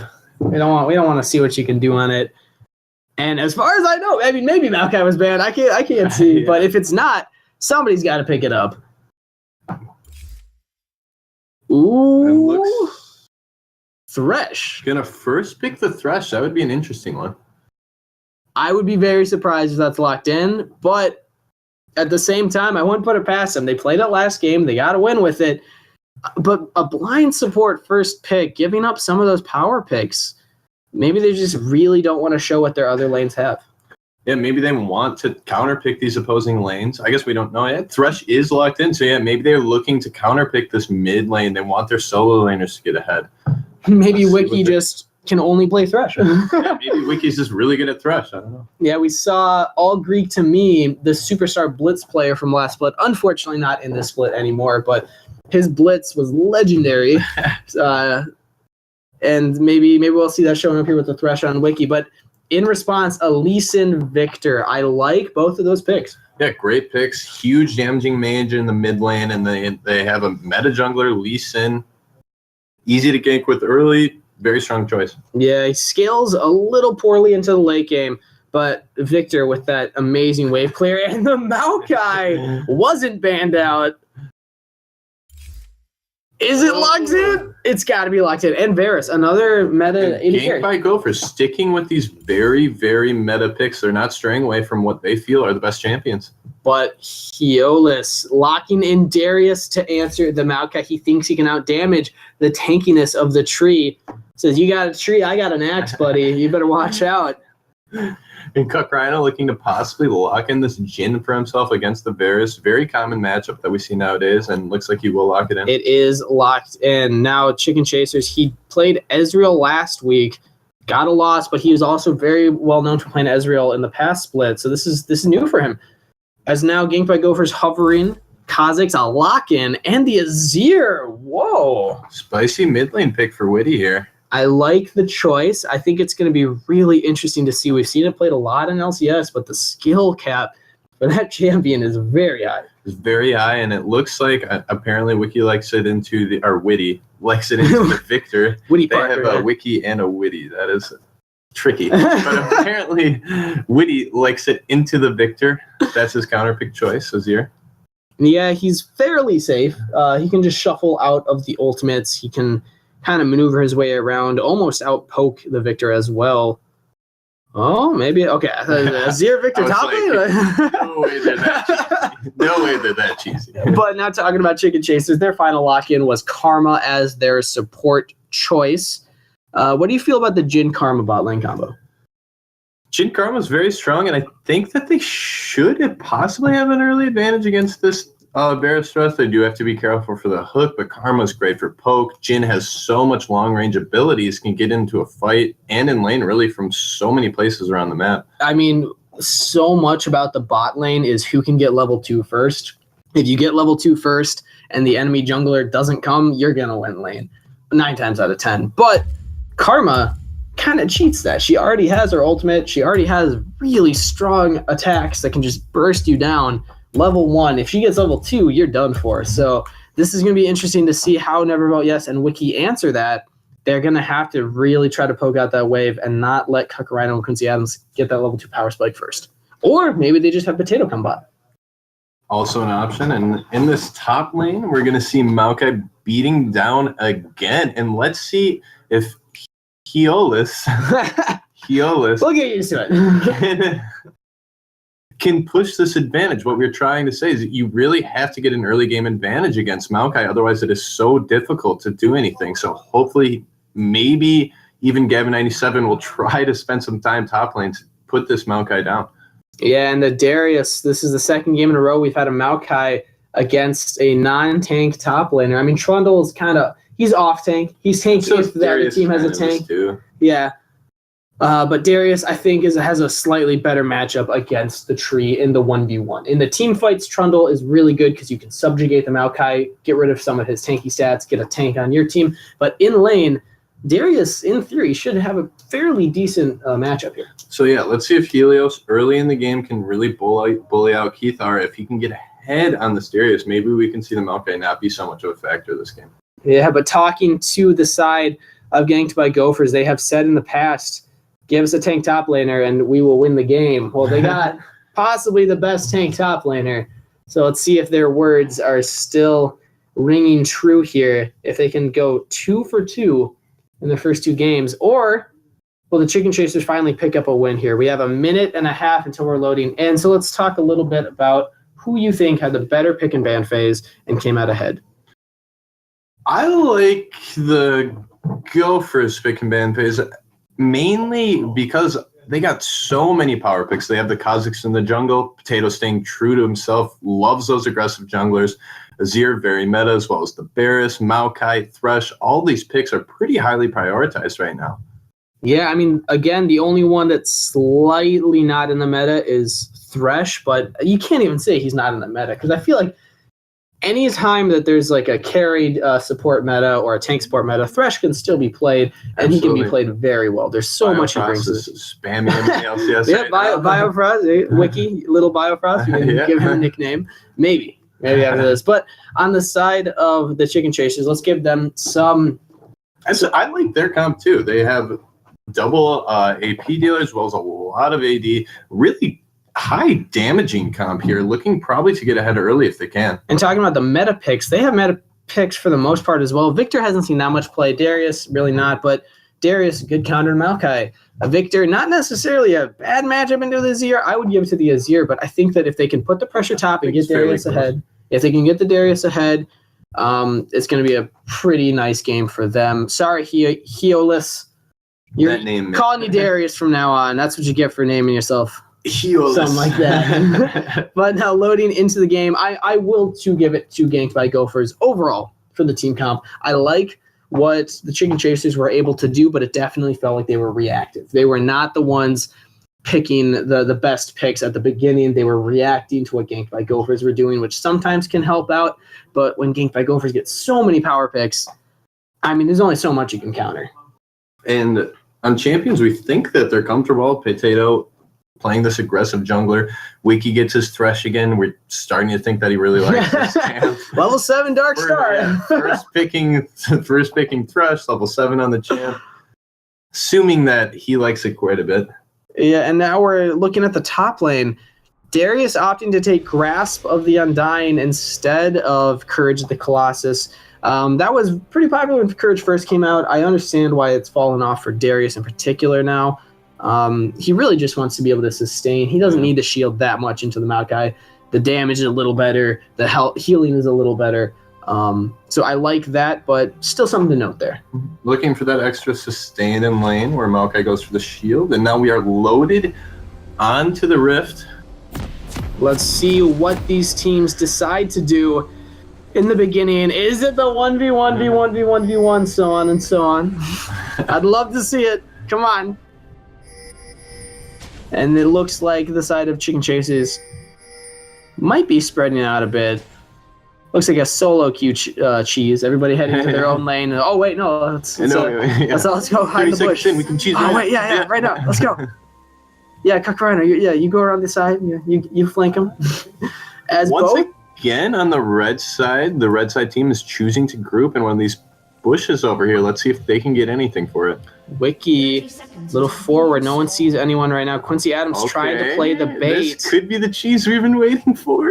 This is 5 members from Ganked by Gophers. Do they want to go in? They don't know that the Chicken Chasers are split up as Wiki moving forward. Can they get Gavin? There's the hook. Can he flash away? There is the flash, but there's the root. That's first blood to literally a Potato. Cheese pays off, and there's first blood for Potato. Gonna get ahead on this Kha'Zix. So let's see what he backs and picks up here. He wants an extra longsword. Gonna do some extra damage earlier in this game. His clear is so much stronger with the extra damage coming in from that longsword already. On a champ that has a pretty aggressive clear and early ganking potential. This is looking really good. Great start by Ganked by Gophers. Nice play by Wiki, hitting the hook onto the Lee Sin, also blowing the Lee Sin flash. Yeah, and immediately dropping the exhaust. I like doing that as a support as well. Even if you land the CC, the exhaust kind of secures that their flash doesn't get them away from your team, and everybody was able to capitalize on it. Only thing is Keithar did start with his root, so it's going to be a little difficult in lane against Darius. There you go. I'll stick with that. It's going to be very difficult for him to CS against this. I think Olaf should recognize that and go in. He is actually. Can he get the damage? Nice trade for Darius there. Kind of even, actually. Keithar he took a little bit of minion aggro at the end. And a missed empowered Q from the Karma. A lot of early trading going on here in this game.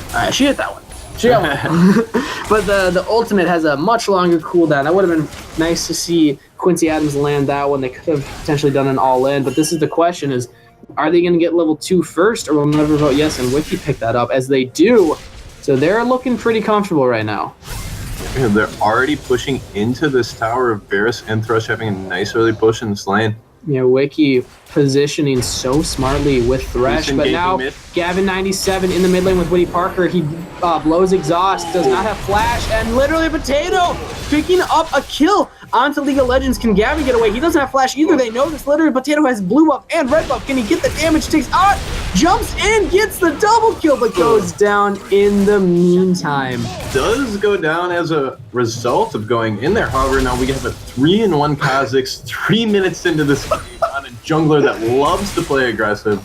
Shutdown gold did go to Gavin, so there's something, but this Kha'Zix is going to be ridiculous to deal with. He already has boots, already has Caulfield's Warhammer, so he's going to be able to rotate around the jungle. Caulfield's Warhammer 3 minutes. That's an 80 carry screen right there. That is an 80 carry. But it is to the jungler this time, and both junglers, not with much farm already in the game, instead opting to put pressure in the mid lane. I like what Gavin was trying to do. Just didn't quite pull it off. Yeah, just did not quite have the damage output, and literally Potato there to punish it. But you can also credit Woody Parker for having a good defensive flash and exhaust as well. Yeah, nice exhaust coming out there, exhausting Lee Sin. Make sure you can't get all the damage onto him. So what, in your opinion, is going to be the jungle matchup here? Gavin 97 a little behind Potato now. What do you expect Potato to do with that? Potato's probably actually in a moment as League of Legends. Nope, he's leaving. Okay, sorry, go. Potato here.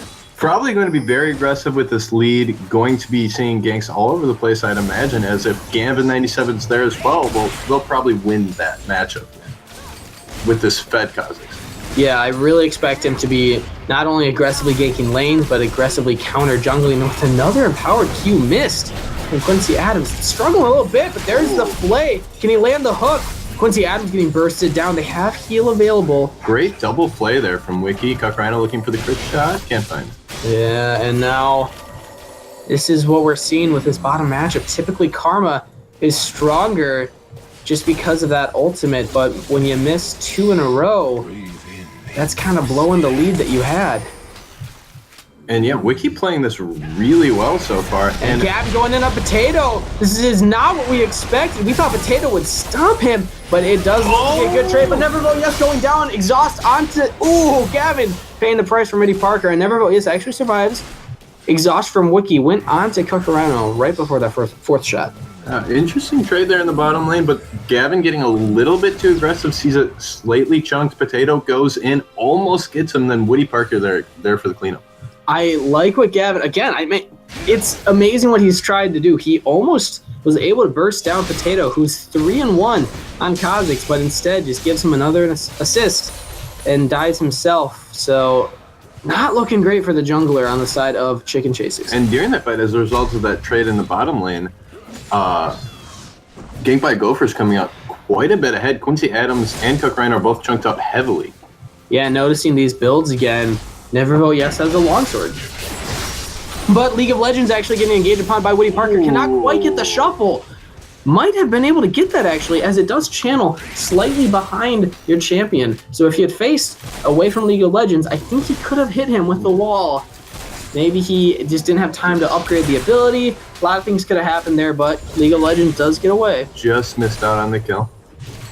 And Wiki and Never Vote Yes continually pushing the turret, narrowly misses the hook.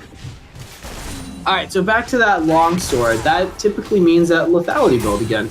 What do you think Cucurano's trying to do with his Doran's Blade instead? Generally, you would think in this lane, when you pick up Doran's Blade instead of the longsword, you think that you're going to have a lot of access to this minion wave. And with the Karma, I would imagine you would into this Thresh. So he's looking to pick up more lifesteal and more sustain from his item rather than the pots, which the Varus decided to opt for. Yeah, and again, longsword building into the lethality power spike a little quicker. Most AD carries opting to do that build instead. Yeah, maybe Cuck Rhino still likes the crit build. Maybe that's why he chose Doran's Blade. I guess we'll find out once he's back. Definitely could be. We talked about how Jhin is not a great tank shredder as Gavin jumps into Woody Parker, lands the kick, Shrima Shuffle, knocks away League of Legends, but it doesn't matter. Kill picked up for the victor. Well played there by the Lee Sin, war jumping in with the ult. Just really clean. Yeah, and we're showing Gavin not afraid, even though he's behind, not afraid to keep this fight, but Darius taking damage from Keith on the top side, has to flash away. Wow, really good trade. Does get out, but Keithar does blow the flash, will not have that for 5 minutes, and maybe that means that literally Potato will have a shot to go top lane. He knows that the flash is down. Yeah, this is what happens when you have the carry top laner into the tank with CC, is Maokai can jump in onto the Darius and just let Potato do all the damage, or, as we just saw, do the damage himself. Yeah. I don't understand the champion. I just don't understand it. He's a assassin tank, objective controller, just team fight champion, does everything. He literally does everything. Yeah. And now again, seeing on this bot side, both AD carries getting a chance to back, but Never Vote Yes. Not with the same power spike Cucurano just got. And Cuck Rhino is going, yeah, so during this time, Cuck Rhino will have a much stronger laning phase. He has the BF sword as well as the long sword to The dirt. Potato is on the top, and Keolis is out of position. Thinks he can get the 1v1 onto Keithar, instead giving a kill to Potato, but Gavin97's on the bot side to pick up a kill on the Wiki. Both junglers. Really good job of roaming here. Lots of action there, and like we said before, the Darius flashes was blown, but so Potato goes up there. Lee Sin sees Potato show top side, so then he wants to get in on the bottom side. Well, he was already preparing that to begin with. I mean, Kukurino, with a really good curtain call, just got level 6, immediately blows it to ensure the kill so that Gavin can get in there onto Wiki. So both these teams playing around their junglers a little bit here, but you got to say that the Ganked by Gophers doing it just slightly better. They're getting first turret, but giving up red. And they still see the Kazakhs as showing topside. They're going to get first power for this, but that's a good trade there for Ganked by Gophers, but well played by UMD to get something back for that. Yeah, I mean, typically the first turret blood is a little more important at the beginning, but as the game gets later and later, that extra 8% damage is going to mean a lot on the side of the Chicken Chasers. So, yeah, I mean, credit them for what they were able to pull off there. They got the kill on the bot side to answer the kill on the top. They got the dragon to answer the turret. Yeah, trading what they can, playing this well.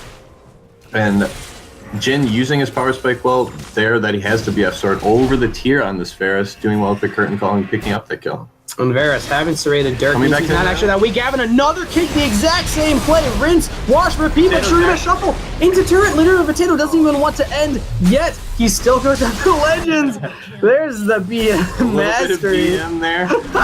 But now we have a 6-1-1 Kazakhs, and this man is going to do some damage. And Gavin97 doing the exact same play before, almost working out for him.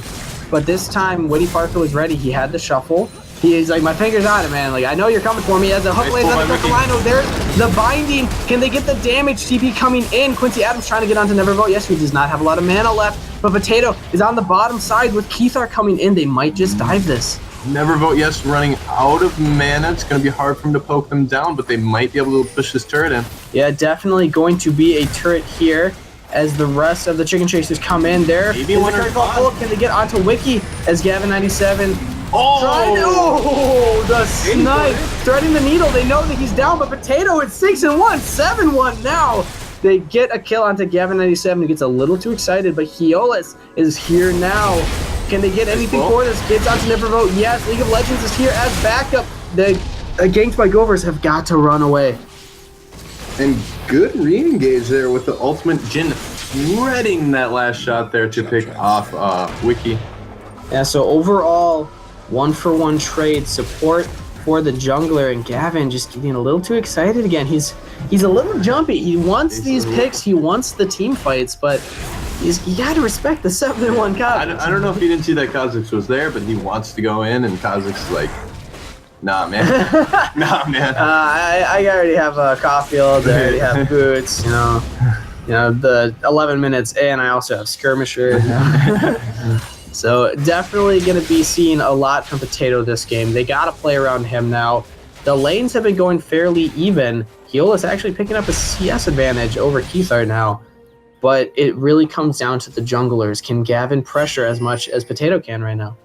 It's going to be difficult. He is behind in this jungle matchup, and he, credit to him, has been trying. Even though he is behind, he has shown a lot, and Kukurino getting aggressive. Ooh, if he had landed that.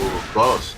Good skill shot dodge there by Nevervote, yes. Yeah, just the easy now they're juke, but now coming they're re-engaged. Literally, Potato is there. Can Quincy Adams get away? There's the heal. He has flash available. Jumps away from Potato. Arrows coming in. Hook lands. If he go in, as Gavin is here as well. Binding comes down. Nevervote, yes, is the one to pay the price.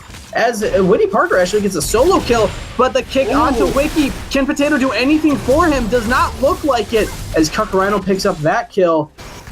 Gavin97. Really clean there from Gavin97. Not afraid at all. Coming in behind, he sees that Potato's there. He says, I don't care. They pick off the Barretts early, then he flash kicks back into his team. Really well played there by Gavin97. I mean, you got to make those plays against a 7-1 Kazakhs. If you let the Kazakhs control the tempo of the game, you're going to lose. What you have to do is make these plays that they're not expecting. Get aggressive when they think you're going to pull back, and just surprise them. Get those kills and try to get back into the game that way. And as a result of that play, Kukurino getting pretty far ahead here of Nevervote. Yes, 2-0-2 on the Jin, has a farm advantage. And now they're pushing in the bot tower as well. We'll see which is better, a carry bot laner or a carry jungler in this meta, as AD carries have not been happy lately with their champions. AD carries, he will not win that 1v1. Yeah. We'll see what happens here, as it is still a gold advantage for Ganked by Gophers. Yeah, Ganked by Gophers looking pretty clean so far. I do, even though Gavin97 has died 5 times, I like his aggression so far. Made some pretty clean plays on this Lee Sin. Never vote yes, trying his best to do the 1v2 under his own turret. Wiki coming in now. So hey, like, sorry, support's got to roam too. Both junglers looking at the top lane. And Gavin going in onto Keithar, has a kick available. Can they get the damage now as the ultimate comes out? Has no flash available. Decides to go back in. But Potato is here. Can he get onto Gavin? There's the damage, and Keithar almost goes down. He does. Keola's picking up that kill, but is it a 1 for 2? And Summoner spells blown from Keolis as well. And Potato just keeps getting bigger and bigger. Nice counter gank there. He sees that the Lee Sin's there while he's farming, immediately jumps off the camp, goes to help his top laner, and picks up a double for himself. Yeah, every time Potato roams, they get something. They have to play this entire game around him right now. He's so big right now. Yeah, and now League of Legends also losing the solo lane against Woody Parker on Azir. That's not fun to see when you know that the enemy jungler is 9-1. Yeah, that's not going to be a fun time. There you go. Don't worry, guys. I'll try to survive here. As Kha'Zix is ready to jump in. Can Potato get anything for this? And a flash away from League of Legends, expecting the shuffle, but he does not know literally a Potato is here. Can Potato get in? Flash available. Gets the damage, and Gavin might be going down as well to Woody Parker. Does not have Shurima Shuffle available. Ooh, Gavin almost landing. That's another kill. And now the mid laner starting to get pretty far ahead of this Azir, starting to get pretty far ahead of this Victor, and really the only bright spot right now for UMD is this Jhin. Yeah, and as we were just saying, though, I guess the top laner as well, Darius does have a decent advantage. Yeah, has a big farm advantage and is winning that 1v1. Never vote yes. This is what we were saying. Kakarino is winning this matchup, but TP coming in earlier from Keithar than it is from Keolis. What does this mean? It means Kakarino might be going down to Keithar. There's the damage. Keolis trying to get onto Wiki. That is a kill over to the side of Ganked by Gophers as a flash away. This is going to be a triple. 3 kills to Ganked by Gophers. They got the teleport first, which means they won the team fight. And great hook to start that off by Wiki. Really well played. Nice response. Keithar, the first one on the teleport, and really closing that out well. 3 for 0. Now they're just going to continue to push their advantages. Already have a 7k gold lead here at 16 minutes. And once again, we're seeing that Ganked by Gophers, they're controlling the tempo in the picks and bans. They were the ones making choices that then Chicken Chasers had to react to. And again, here, they're making these plays that Chicken Chasers have to react to. They're pulling the TP out first. They're making the engagements first. Yeah, that was kind of a counter engage, as Wiki was getting cut out. But now we're seeing would have been dead there. We're seeing Gavin97 actually being one of the members on Chicken Chasers who do not want to let the Gophers control the tempo, as he just keeps trying to make these plays that sometimes work. That sometimes works. I like the aggression. Yeah.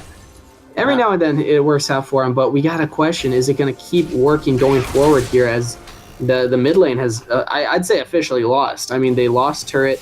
He's 50 CS behind, or 40 CS now, but also a couple kills. This Victor's really struggling against Azir. 3 levels behind even. And that was the Woody Parker counter pick into this Victor. He says, I like to play Azir in this champ. I have the counter pick, and I'm going to beat you in lane, and he does just that. I mean, typically the Victor in that matchup, you just got to farm. You just got to take out the waves and not try to fight, because you're not going to win the fight if you get poked out at these top laners. Woo! 6 damage traded on both sides. And that's what we like to see, you know, the tanky Maokai. Hey, he did die already, so it's proven. This Maokai dies as well. Doesn't even have the Victoria. Oh, he does have the Victoria skin. Didn't even notice that. Yeah, why didn't we say that before? I don't know. We're sleeping. Fire the casters. Casting in 2017, lol. As Gavin tries to go into never vote yes, really slick play, but will it mean anything? As he flashes, they're gonna get the kill. He does. Gavin97 with the insect plays. Potato picking up the kill, and now Kakarino and Quincy Adams are really caught out here. 2v4. Flash over the wall from Quincy Adams. Can he get away?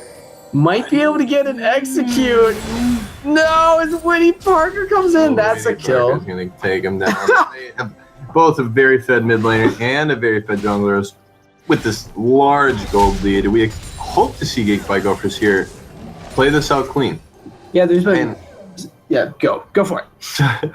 From the opposing side, it is already starting to look like, they need to play much more passive. They're so far behind. I don't know if they can win any of these fights, and they're going out now. Can he get any damage? Can he get away? Has flash available, doesn't even get a chance to use it. His Potato picks up that kill again. Potato picks up his 14th kill. His 14th kill. 17. He's been present for 17 out of 20 kills. That kill participation is absolutely ridiculous. 3 completed items at 19 minutes. That's it's pretty difficult to deal with. Yeah, Not gonna lie. that is going to be difficult.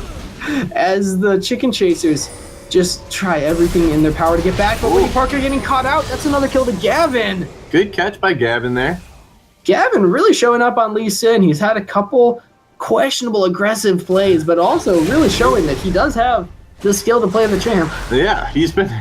I don't really know what to say about it. He's made some great plays and some other plays I'm just kind of like, I don't know. But yeah, I like what he's done on this Lee Sin so far. Looks like he's proficient on the champ. Definitely entertaining. Yeah, he has been entertaining to watch. I agree. Yeah, that's the champion to watch for this game here. As we got a Varus He wants Thresh. in again. Can he get anything for it? The hook misses, but the rest of the team is there. As Olaf and Keithar wants in, jumps onto League of Legends and gets immediately deleted by Potato. Victor too far forward, getting caught out, paying the price for it. Yeah, 15th kill picked up for Potato. He is gigantic. It's going to be so hard for the opposing team to just make it past this Kazakh. They're going to have to pick him off somehow to really have a chance in these fights. This is that moment in a solo queue game where you're like, it's 20 minutes, guys. Well, what do we do?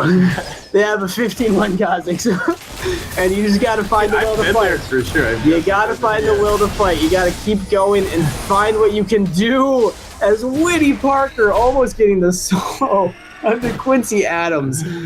Chicken Chasers are chasing their own tails right now. They have got to find a way back in this game. Absolutely. And as an 80 carry, man, I can imagine that cut crying. I was like, oh, damn, dude. Like, this guy's... But Gavin 97 is not afraid as he jumps in on Woody Parker. Kicks him the wrong way, but Wiki might be going down in the meantime. But Woody Parker picks up a kill for that. Another 1-for-1 as Olaf gets knocked down by Never Vote Yes. Goes down as well under the turret. Not his turret. You gotta realize that's his yours. That's a Gophers turret. That's not yours, man. Gophers continuing to push their advantages here. They do have this gold lead, picking up another 2 in the mid lane, and looks like they're trying to bait this Baron, possibly. A very early Baron call. And what do you think about Gavin's calls here? I mean, typically when you're behind, a great way to play is farm it out, try to get to the late game, see if your comp scales better. They have the Victor, really high scaling champ. But Gavin just wants to keep fighting. And they do pick up this 22-minute Baron, but yes, Gavin has been all over the place on the map, absolutely, making some plays that are working and some plays that are just entertaining to watch, like you said before. I really don't know what else to say about this. I feel like we're talking about him a lot, but that's just because it's He's been all over the place, it's clearly the heat of the moment right now is all on Gavin's shoulders. What can he do to help the team, as maybe he needs to tone it back. Maybe they just want to farm it out, but no, he wants to go right back in. Gets hooked. Giving the kill to Woody Parker that time.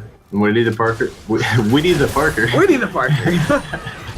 Azir. Just call him Azir. Come on. Come on, players. What are you doing to us? Azir, very large as well now, and if Ganked by Gophers looking to siege this mid tower 22 minutes into the game with this Baron buff. Yeah. Just misses the hook, but still going to be picking up this tower, I imagine. And 12k gold ahead. They have the Baron buff. They have 4 turrets already with the 16-1 Kazakhs, just as a little side comfort there. So and a 6-2 Azir, like, yeah, no but joke there. Let's keep in mind the scaling potential of the Chicken Chasers. They have Victor, and Kakarino is going for that crit build, which scales much better than the lethality build into the late game. Plus, they were able to pick up that Infernal Drake earlier. Ganked by Gophers doing a better job controlling Drakes now, as literally Potato is on the next one. But the Infernal, much better in the late game. As Gavin goes back in 1v4, the team is not there to follow up. What is he doing, Heolis? Trying to get something too, I guess. Goes down as well. Keithar. I don't care about this tower. I am a tanky tree. I will take you down, but unfortunately not. As the Shurima Shuffle gets exhausted. And the turret barely connects. That was a game of inches right there. Oh my god. As Nevermodius misses, but Potato does not. Potato does not want to let this fight end, as the flash away from Kakarino with the heal means he might survive under turret, but the ace. Yeah. Give him the kill to the support. He deserves one. You get one too. I already got 18 of those.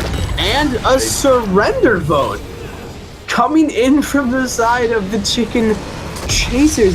Very odd to see. Showing a lot of frustration, I'd imagine. I'd be frustrated in that game too. They were down a lot, losing an inhib at 24 minutes. I don't know. Yeah. I guess they expected to lose right there. Kind of disappointing. Never fun to see a game end in that way.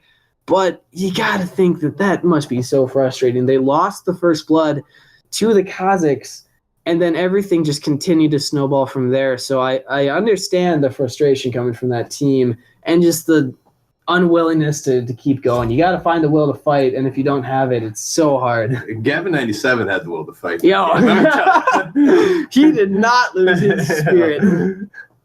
Kept going in, trying to make the plays. Like we kept saying, I mean, some of them worked, but then he needed to pick better. I think he went in every time he landed a Q. Sometimes you don't take it. Like sometimes, yeah, you can get something for it. But other times, don't go in 1v4 and think your team can follow up. So interesting plays from Gavin, but overall really clean from Ganked by Gophers. Yeah. They had that one show of weakness on the bottom side where they lost the initiation, but other than that, they looked fantastic. Yeah, credit to Ganked by Gophers here. They did pick up that first blood on the Kazakhs with the early cheese, great hook there by Wiki, and really snowballing the rest of that game. And looking at this gold, literally Oh a Potato my had gosh. twice as much as every member of Chicken Chasers, save for Kakarino. Literally 2 times gold. Like, Kakarino was the only one that wasn't half his gold, but was still 5,000 behind. Yeah. So that's saying a lot for how fed this Kazakhs was. yeah, literally like 2 items ahead of their entire team. Yeah, and that can be difficult to deal with. So with that ending, disappointing as it was a hype game, a lot of fun, flashy plays, and I mean, Chicken Chasers fought for as long as they could. Yeah, Ganked by Gophers looking really clean. Chicken Chasers trying to give their best, just can't get it in the end. Yeah, but good game, Ganked by Gophers. And coming up next, we have St. Olaf against the College of St. Scholastica 2, also known as the Fighting Saints. That's going to be another fun match, so stick around for that. Hopefully we can get that one started a little early here, as that last game ended so quickly. So stick around for about 5 more minutes, and we will hop right back into that one.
All right, and welcome back to Minnesota LCS. This is our final game of the evening. I know I want it to last forever too, but we got to go to bed at some point, At some point, yeah. But this is going to be a hype game. This is the Game 3, Week 2, Day 2, Minnesota LCS, St. Olaf against the College of St. Scholastica 2.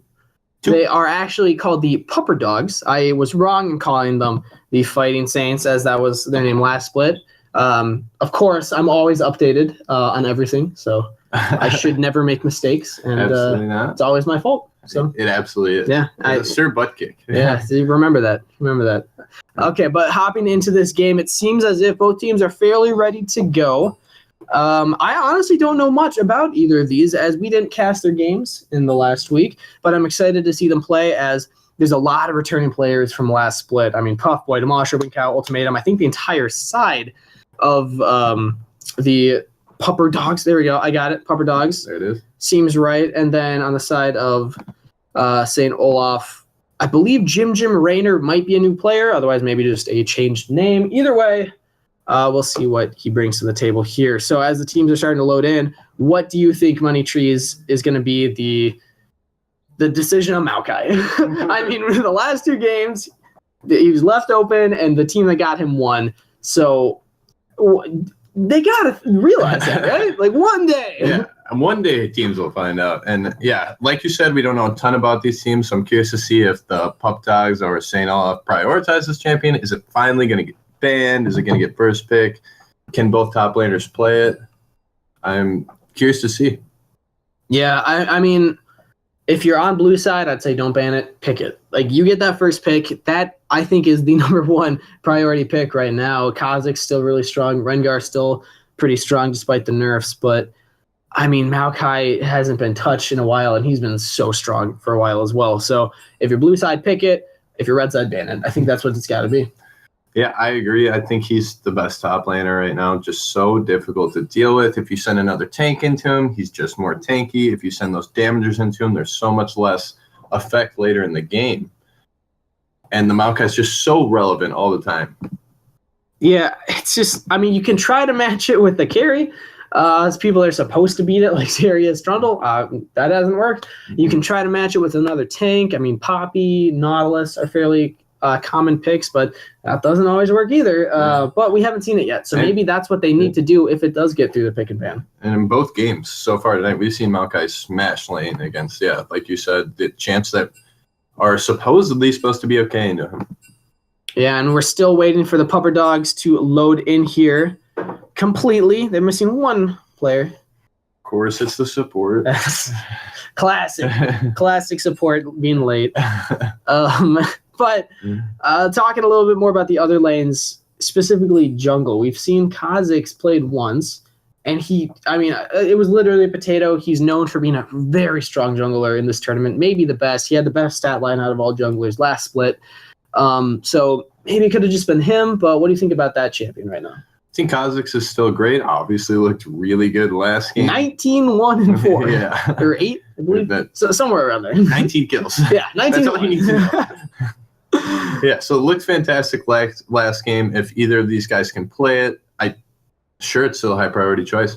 But what I love about the side of the Pupperdogs is I remember from last split, Demolisher having a lot of kind of niche jungle picks. They weren't super in meta in the fall, but maybe we'll see more popular there. The Zac, the Sejuani, the Amumu, these tanky, CC heavy engage junglers. So maybe we'll see something like that coming out of him again. Kha'Zix doesn't really fit into that. So at that point, maybe the Flu plays it, or maybe it's just left up. There's still a lot of junglers that are pretty strong right now. Yeah, absolutely. I'd love to see Demolisher play something different. I would love to see some out of the ordinary pick here. Sejuani, come on. Sejuani would be sick. Sejuani would be sick. I want to see the Poro Rider Sejuani. That's my favorite skin. Oh, definitely. But a new favorite skin, which we just saw, is the Blood Moon Jhin. Been played twice. Come on. Where are the Blood Moon skins? Yeah, I need somebody out of. Come on, 80 carries. Spend the money. You're in the Minnesota LCS. You're making the big bucks. You can blow it there. Just get the RP. You got to get the skin. Play it. But back on to the specific roles. We started top, went to jungle. mid. What do you think are the priority mid laners right now? So last game we saw Azir do very well, but we know that is a very high skill cap champ. Not all mid laners can play it, so I don't know if, like we said, I don't know a ton about either of these teams, so I don't know if their mid laners can play this champ. And what was played in the first game? What went well? I mean, what I was going to say about mid lane specifically was the bans that we've seen is a lot of LeBlanc. LeBlanc still seems very strong. Yeah, I mean, she's been kind of canceled out in the mid lane in the first game. I'll try to come back to you on that. I'm not being able to recall it right now. This is such a hype game, the last one. I'm just so razzled still. But I know that out of the mid laners that are fairly prioritized right now, like you said, Azir, sometimes if you can play it, and then LeBlanc. And I also believe, to an extent, Victor. I really like the champ. It didn't work out the last game, but personally, I think he has a really good spot in the meta. Yeah, and something that we saw, I know we saw it at least once last week, and we see it played at higher levels all the time, is the Corki in the mid lane. I'm curious to see if either of these guys can play it. Corki seems very strong right now. Yeah, a lot he can do for the team. He's got the package, which can not only initiate a team fight, but he can also just really get around the map. He can flank, hit the 80 carries from behind, and in a 1v1, as like a Varus or a Jhin, you're not beating a Corki. Yeah. He can just dance around you and do so much damage. Yeah, Corki has a weird skill of almost having global pressure at random points during the game. When he gets that package, he can go so quickly around the map, can appear from so far away from the package, and the burn from the package does so much damage. Yeah, it's like a mini rumble, like a mini equalizer. A mini rumble. And we got paid Papa Dog or Dog. My dog. My dogs. Raw Dog. There we go. The game. I remembered this player from last split. Very interesting saying his name in a team fight, but I will do my best. Papa Dog. Papa Dog or Dog. Papa Dog or Dog. Come on, it's not that bad. Okay, Papa Dog or Dog. Yeah, and Jim Rayner, man, so many great names. And we're going to see if we are ready here. I believe we are getting the big R from both teams that is ready. All right, hopefully we can get into this pick and ban here pretty soon. And random letters being spammed in chat. I think some of them are ours. Let's count up how many are ready. All right, making our way down through the positions. We saw a lot of Jhin. We saw a little bit of Varus. What else do you expect to see here? Jhin and Varus seem to be like the two strongest AD carries. Maybe just them, right? Yeah, I could quite possibly just see them again. Wouldn't surprise me at all. I mean, other ones that could be played right now in the meta, Ashe sometimes, Caitlyn. Pretty strong. But we've also seen people go off on Lucian in this league as well. So like maybe these AD carries have their own pocket picks. Maybe they like to play something different. Graves taken off the board right away. Yeah, and very decisive ban there. They knew they wanted. Wow. No, they're rapid fire. Yeah. They have done their homework, I assume, trying to ban out Demolishers, jungle picks here. Ivern, we haven't seen it played yet, but it's a very strong pick right now. Very, very strong. Played all the time in EU, almost every game. Ivern almost acting as another support. Yeah, I mean, it's basically have you carry bot lane, like your AP dealing mage bot lane with a support in the jungle, which is a very, very unique for specifically him as a champ, and a third jungle ban coming out against the Pupperdogs. As well as the Hecarim ban from the opposing side, so the jungle pool really being pinched here. We still do have the Kha'Zix and the Rengar up. Yeah, can St. Olaf pick up a jungler that they are comfortable on? That's the question. They've banned out 3 already, so what can Deflu play? What does this mean? I mean, Hecarim's banned out against him, so that's 4 junglers gone. And I mean, Camille top still makes a little bit of sense. It was banned last game. People still think this is strong, and we are going to see the Varus again here for Swagnarak. But keep in mind, Maokai wasn't banned. He might be picked up here. Absolutely. I expect Puffboy. We saw him a little bit on Poppy last split. I hope he can play the Maokai, because if he can't, then I believe it's going to be going to Right Nut, unless Right Nut is able to get his pretty comfort pick of like Yasuo or Darius. Right Nut of Faker, yeah, absolutely. We don't know what these top laners are going to choose. Yeah, Right Nut. Maokai still being up. I don't want it to see it being played this game, honestly. 3 but it games would be in a row of saying that's a tanky tree. Looks like... Oh my god. It's locked in. That's 3 games in a row. Maokai picked. I believe that's got to put him up to one of the most picked or most prioritized champions. Not even bans. Like Camille's been banned twice. Maokai's been picked 3 times. That's a lot. And both champs here to start off will have the global pressure with the teleport, global pressure, and Rek'Sai, 2 very tanky champions. We'll see what they choose to do with their damage dealers here coming up. But Rek'Sai, the nice thing is you can start building damage if you want. You can get the Tiamat, not only be able to clear faster, but you also do a lot more damage in those earlier ganks. So if you can farm up, get to Tiamat early, maybe pressure a lane on your way back, but then head immediately to a lane that has a squishy target, you can typically pick up a kill. Absolutely. And Rek'Sai is one of those champions like the Zac that we've seen previously. Rek'Sai can really gank from anywhere. He can get into the opposing Raptor pit and really surprise the mid laner. Yeah, especially top lane when he's on red side. He can go along through the blue side tribush by the Gromp and then sneak in, get a really good gank there. So that means that I expect to see right now you have to play a tank. If you play a squishy top laner, you're going to be done for with that alone. But we did see a Ziggs and Xin Zhao picked up. Very interesting pick on this Xin Zhao, and we have not seen this yet, I do not believe. So maybe the Floob has some goodness for us to come here. And we do see the Ziggs, and the Ziggs mid lane, oddly enough, is kind of odd. Yeah, typically we see a bot lane where Urgot, that would be spicy as they lock in Ezreal. Ah, all right. Urgot's a natural counter to Ziggs. Come on, everyone knows that. Should have played it. But Aurelion Sol, I actually like this pickup. It's a really fun champ to watch just for how unique he is, honestly. Absolutely. Can do some crazy roams all over the map. Ziggs also does have that little global pressure with the ultimate. Yeah, that big bomb does a lot of damage from a long range. But in the mid lane, we haven't seen him played that much lately. So I wonder if Wolfie Meister just feels really comfortable on this. Or maybe they're throwing us for a loop. They could send theirs mid still and have Ziggs on the bottom. Absolutely. Could be a flex pick here. That would be interesting. And Fiddle would be very spicy. Ooh, I would expect a Fiddle support unless it's a Xin Zhao top. And, this would be a very strange pick. They're hovering junglers, which makes me think it could be a Xin Zhao top.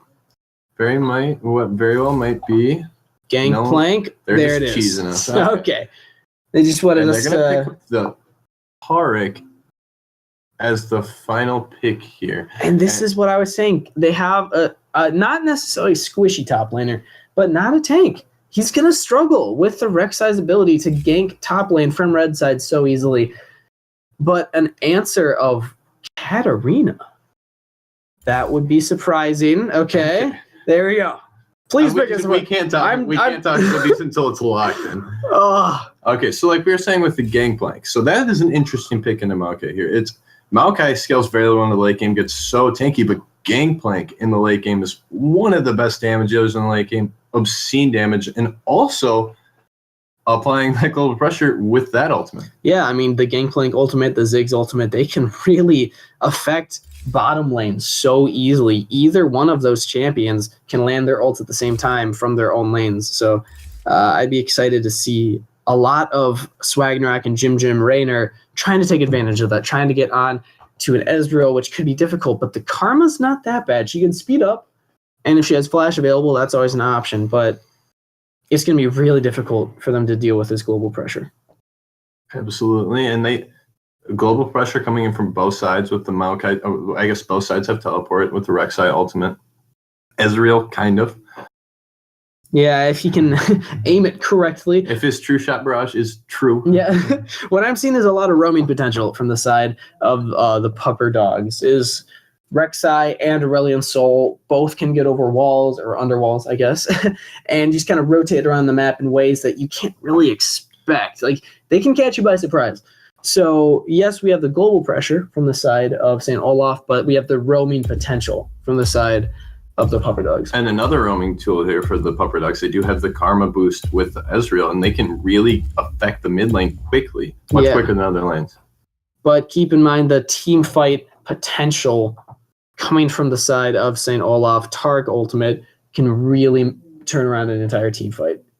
Absolutely. Have to be crucial with the timing. So we'll see if Jim Raynor has played this champion, if he knows what he's doing. It is difficult to time that Tark ult. Yeah, unless everybody's around you, it's really hard to get your W onto the correct target so that they proc the ult as well.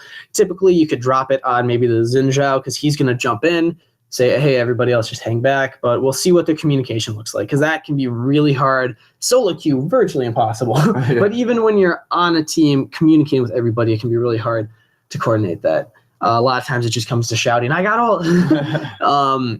But I think I'm actually going to give it to them. In total, I like what they can do with their comp so much. Zinzhou is a hyper-aggressive jungler. If he gets ahead, he can just really carry a game in the early stages. And then they have the Gangplank and the Ziggs to fall back on with the scaling.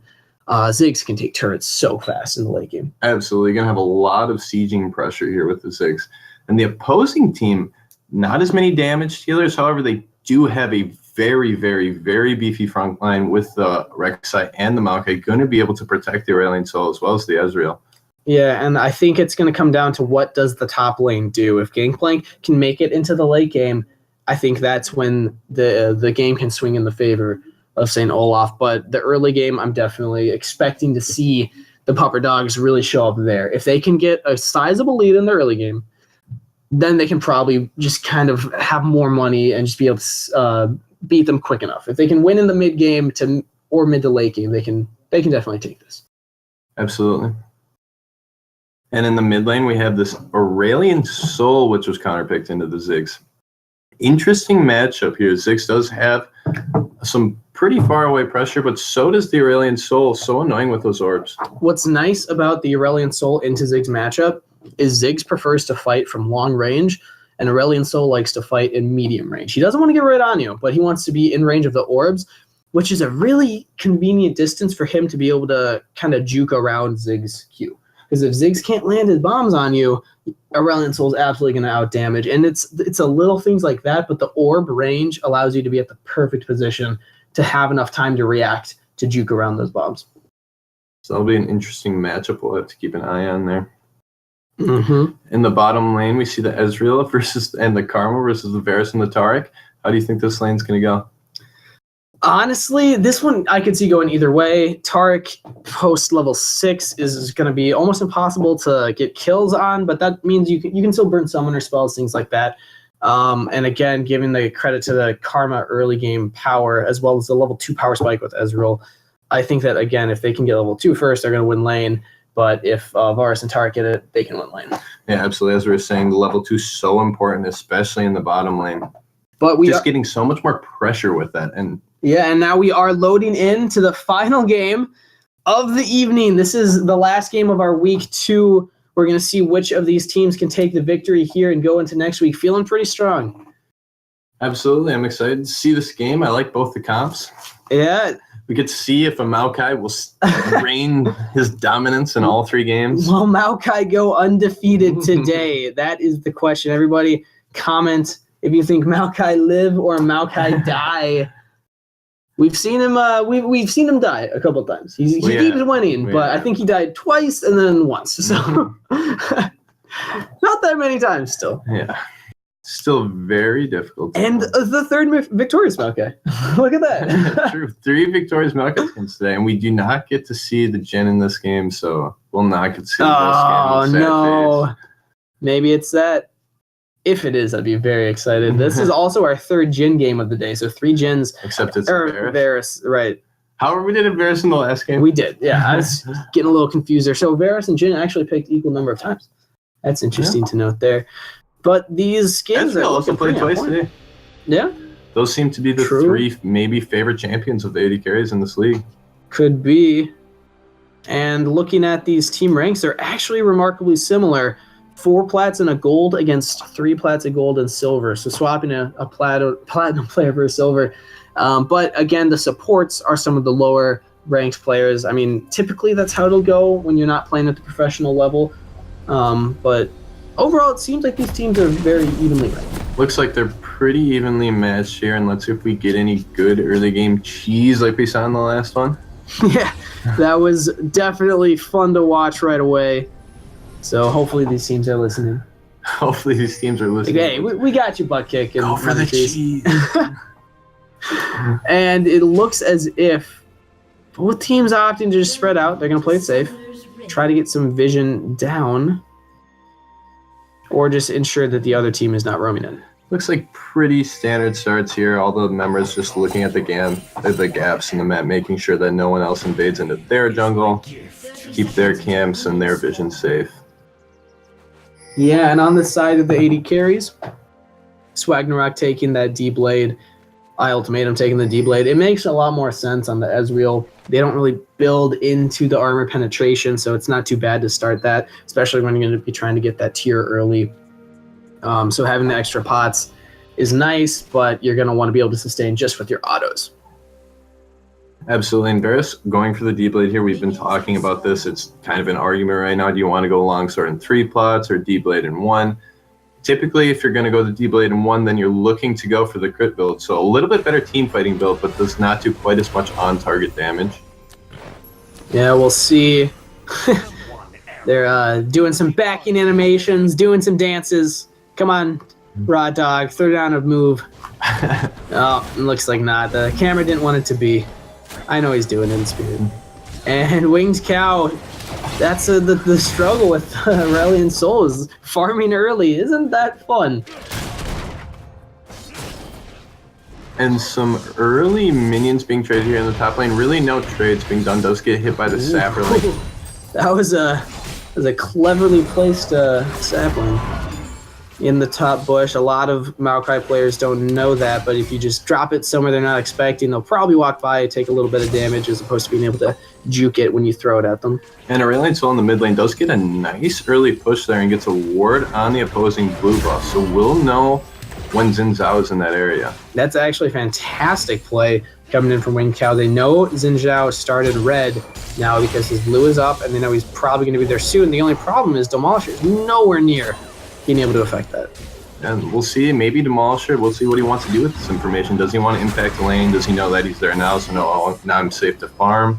I don't like that choice. I think it was a really smart play, but if Demolisher had headed to his top, gotten his maybe Krugs instead, he potentially could have made it there before Xin Zhao got his blue. And Smite stolen it away, but just interesting positioning coming in from the jungler here, as now looking like Xin Zhao might be heading top. It is warded though. It is warded. And Winged Cow coming into the middle with Demolisher. Are they going to catch him out? The camera doesn't want to show us, but we see it happen. There it is. The Bloom is able to get away. He has Flash available. Can they land any kind of CC? They decide to back off instead. So those 3 members there. Xin Zhao getting... Oh, they don't see Puffboy on this side, but they do not want to get off this gromp. The Flube jumping in onto the other team. There's a heal coming in. Can he get away? Barely able to. And first blood going to Demolisher. The Flube getting caught out, and they might get right nut too. Flash away. Does the bird do enough to auto attack? And at the same time, Puffboy just on Wolfmeister getting the damage. Can Demolisher unburrow through? Not quite. Oh, Wolfmeister just does get out. Barely with his life. And we're talking about Demolisher and champs, like how he got heavily banned out, 3 jungle bans, and he still manages to pick up first blood on this Rek'Sai. Yeah, it's showing, hey, I mean, you can try to ban me out, but I'm still going to help the team. And, I mean, going really well over the side of the Pupperdogs. No kills answered for the St. Olaf squad. Absolutely. Really well played by the Pupperdogs. They knew that he was on the gromp, and they do secure it. Yeah, and now this nice top wave is going to push into Puffboy, so he's going to be able to farm all that up, hopefully, and get back some of that minor CS differential. And now we do see a minor gold lead here for the Pupperdogs after those 2 kills. Just about 800 gold here early in the game. Can they get onto coming in? Doesn't just misses. Quite get it, and now he's getting engaged upon. Can he flash away? He has summoners available. Ultimatum really low on mana.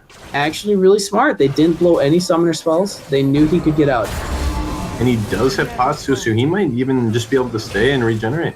And the natural health regeneration built into the relic shield can also help that a little bit. Absolutely well played there to get out of that. No summoners blown after just missing the sun and taking a lot of poke from the Ezreal. Honestly takes a lot of patience. I mean, most bot laners would see that and immediately try to flash away, but Jim Raynor, no, not him. Not my Jim boy.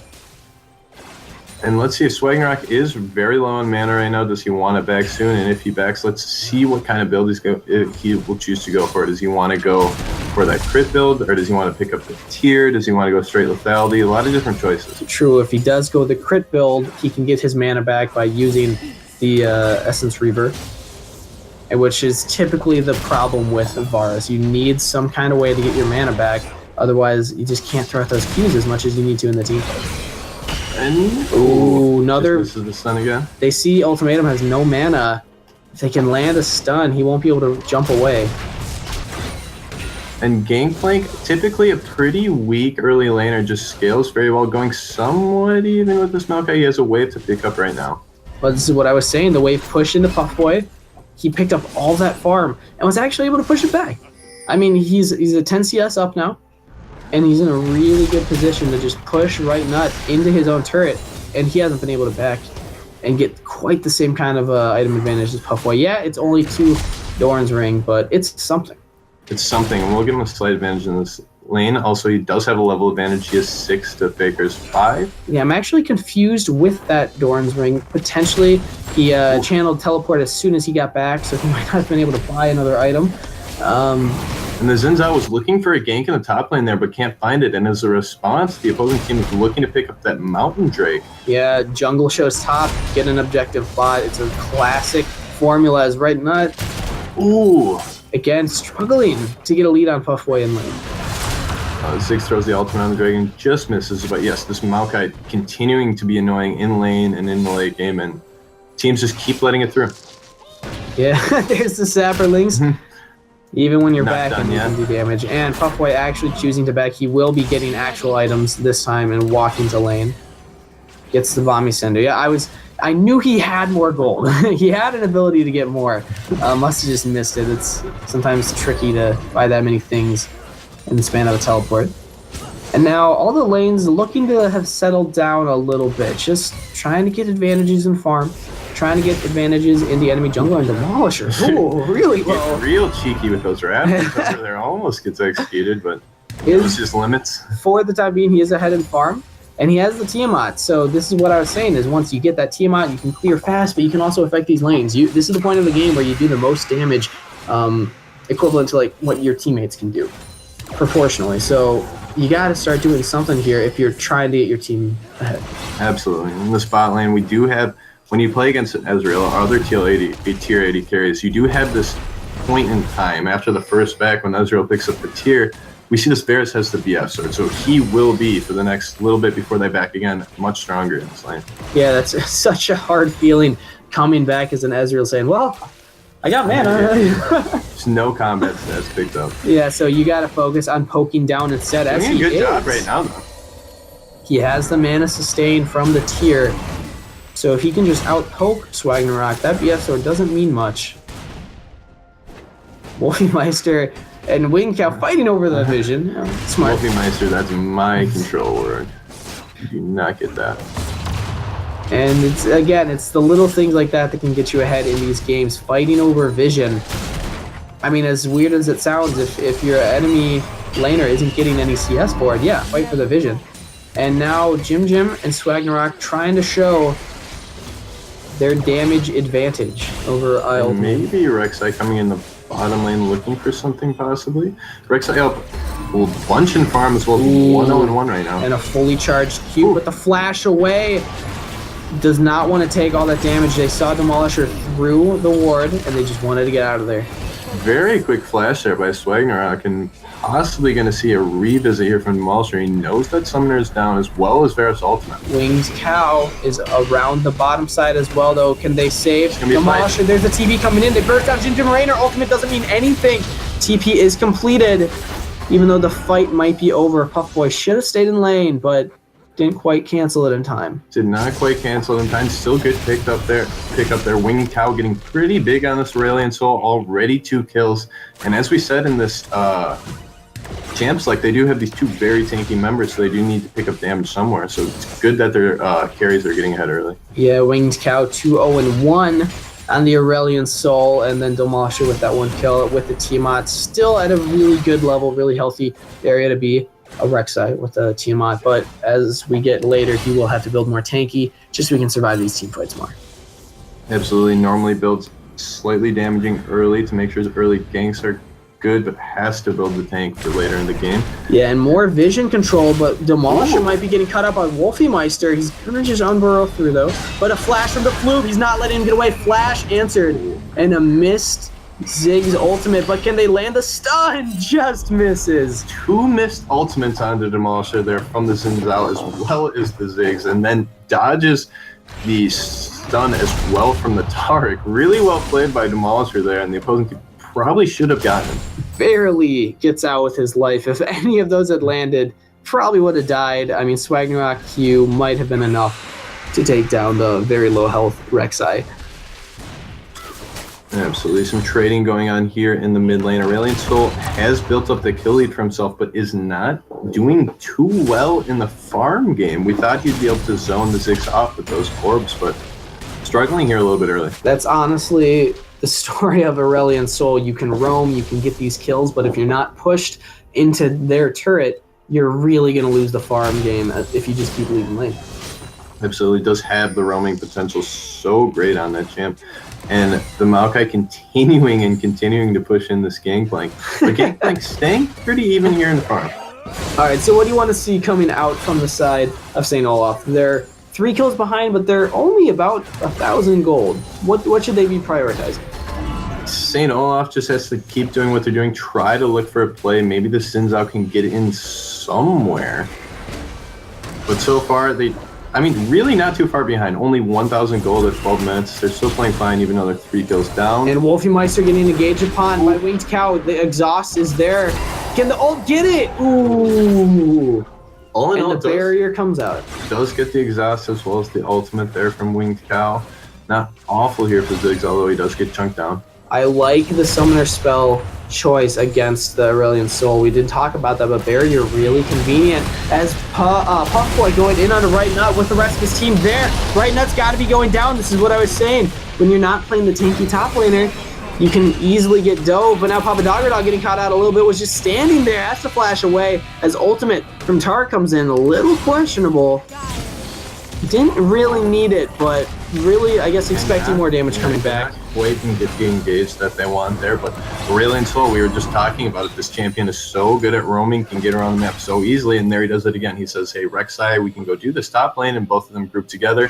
They make the dive on the Gangplank. Ooh, flash away from ultimatum, or distortion rather. And now Swagnarok getting engaged upon by Pupperdogs and ultimatum. There's the ultimate true shot barrage. Oh! And Swagnarok barely getting out of that. Well played by ultimatum there, really chunking out the Varus. Let's see if they can make it back. Yeah, Demolisher and Winged Cow. Or they're going to take the Dragon as their prize for chunking down the bottom lane. Exactly, but the Flube is present. Hey, Let's see if he's able to get anything for it. Very smart. And not giving it up as ultimatum can just kind of zone off the Xin Zhao. He doesn't have flash, so he really doesn't have a way in except for the blasting plant. Does he go for it? He wouldn't have no way out. So I like the call. Just give him the drag. It's just an air drake. No reason fighting for that there. Still a good pickup, however. Yeah, but bringing it back to that gank on the top lane, that's exactly what we were saying would happen with a Rek'Sai and then a non-tanky top lane on the blue side. I mean, Rek'Sai came up from the tri-bush and just unburrowed through, and then, I mean, Winged Cow roaming was just the icing on the cake. Yeah, and grouped with his mobile mid laner, as we said, making that gank 100%. That's, unless you really mess it up, that's going to work most of the time, and really calculated play there. Yeah, that move specifically is exclusive to red side when you have Aurelion Sol and Rek'Sai, but making that play work is actually really cool when you see it. Very calculated and just very well played. Absolutely, and Buffboy continuing to extend his lead here a little bit in the top lane, but like we said before, the Gangplank does scale extremely well into the late game, looking to pick up Trinity Force here.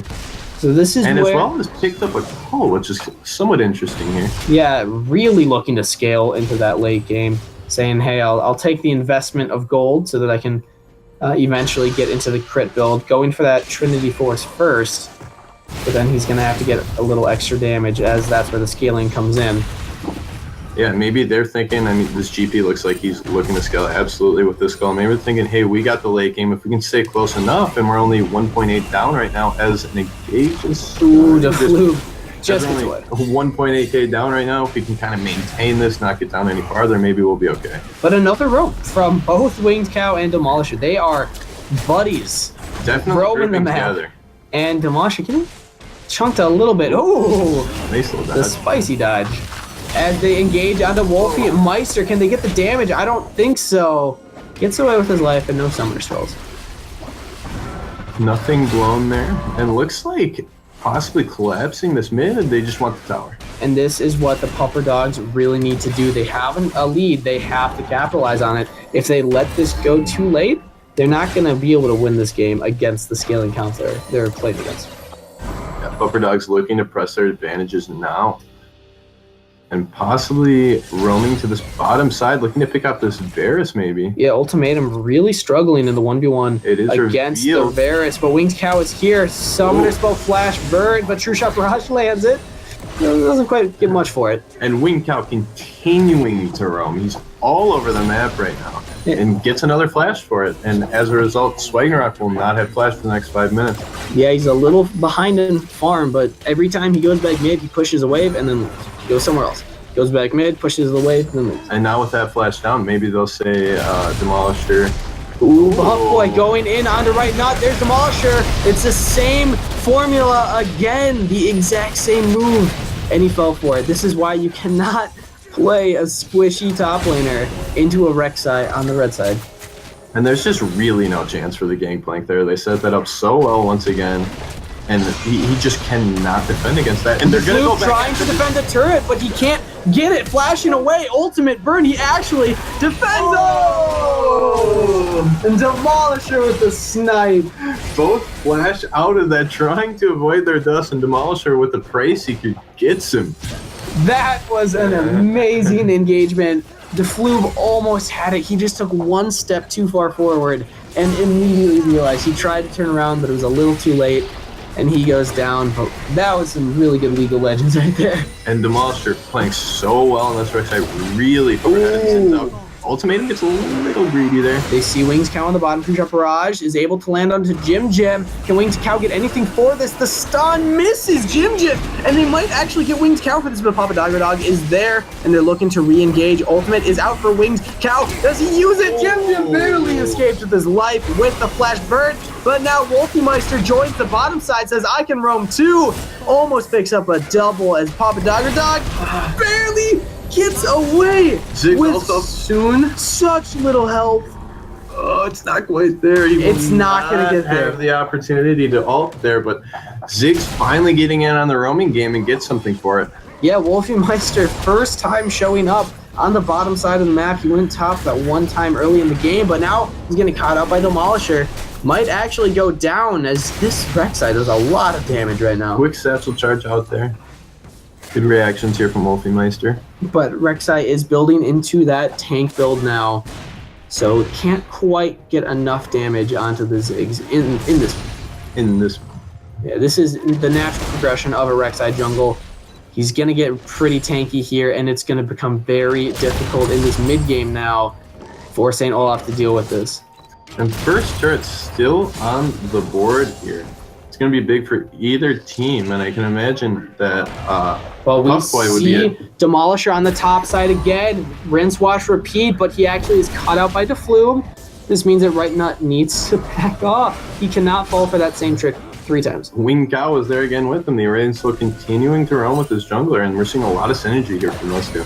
And where was the Ziggs? He backed, which means he can't even push the wave into Wing Cow's turret. And Wolfie Meister's now going to lose some of his own farm. Yeah, we are seeing a slight farm advantage here for Wolfie Master, but all the roams that Wing Cow's been able to pull off has been able to give them a lot of advantages for their team. Yeah, showing up huge on this Aurelion Soul, but also showing up big. Demolisher on the Rex side. Picking up the Rift Hero. I believe that was the Rift Herald turning into the Bear. Oh, I just lied to you guys. It's okay. It confuses all of us. Like it wasn't 20 minutes here. Like, come on, we saw 10 seconds. As almost an initiation of ultimatum, but he has flash still. It's so hard to jump onto that as a target, but Dragon going to the side of the Pupperdogs. Pupperdogs getting a free, I think it's free at least, free second Mountain Drake. And, ooh, again, you cannot catch an Echo as a Tarek. It just doesn't work like that. And this is going to be huge for the Pupperdogs. As we said before, getting Ultimate not letting Rainer get away, and he doesn't land the stun, has ultimate available, but doesn't want to use it. Might need to. True Shot Barrage is not available, though, but with Demolisher is on the bottom side. They haven't seen him yet. He's getting through. Can he get the Prey Seeker? He sees Jim. The smite stops the back. He has his sweeping lens, doesn't even need it. And Swagnarok has no chance of getting out. Ultimatum picking up that kill, and another clean roam from Demolisher. Absolutely, Demolisher playing so well in this game. 4-0-4, 100% kill participation. And they pick up the first tower gold there, as well as that Mountain Drake. So many positives there for the Pupperdogs. And Demolisher, anywhere he goes, gets something for it. He'll get a summoner spell, he'll get a dragon, he'll get a kill, and he'll get a turret. I mean, it doesn't matter. Demolisher really showing up against the triple bans that they had against him. 4-on-4, as we said, everything's been played through him so far. Yeah, but keep in mind, we were talking about how good the side of St. Olaf scales. Well, now the Pupperdogs have 2 Mountain Rakes, so they're going to scale pretty hard against these objectives, but it is a team fight starting off as the Floob and Demolisher fighting each other. There's that target ultimate, and Winged Cow actually goes down to right another Faker with a really good gank playing ultimate. Tarek, the ult helped, but it didn't really do much. The double ultimate from the Ziggs as well as the gangplank there, enough to finish off this Aurelian Soul, and a good pickup there.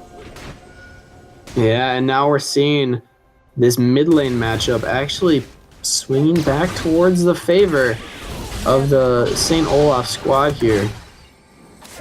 As Ziggs with a sizable CS lead and still in the mid lane picking up more. Yeah, Ziggs, as we said, this large CS lead has not been able to affect the map quite as much as the Aurelian Soul, but still will be very strong, 1-on-1, and almost the highest farm in the game. 30 CS advantage over the opposing mid laner. Yeah, the only person with higher CS being Ultimatum, who also showing up big on this Ezreal. We were talking about the popular 80 carry picks for today. 2 Varus, 2 Ezreal, 2 Jhin games.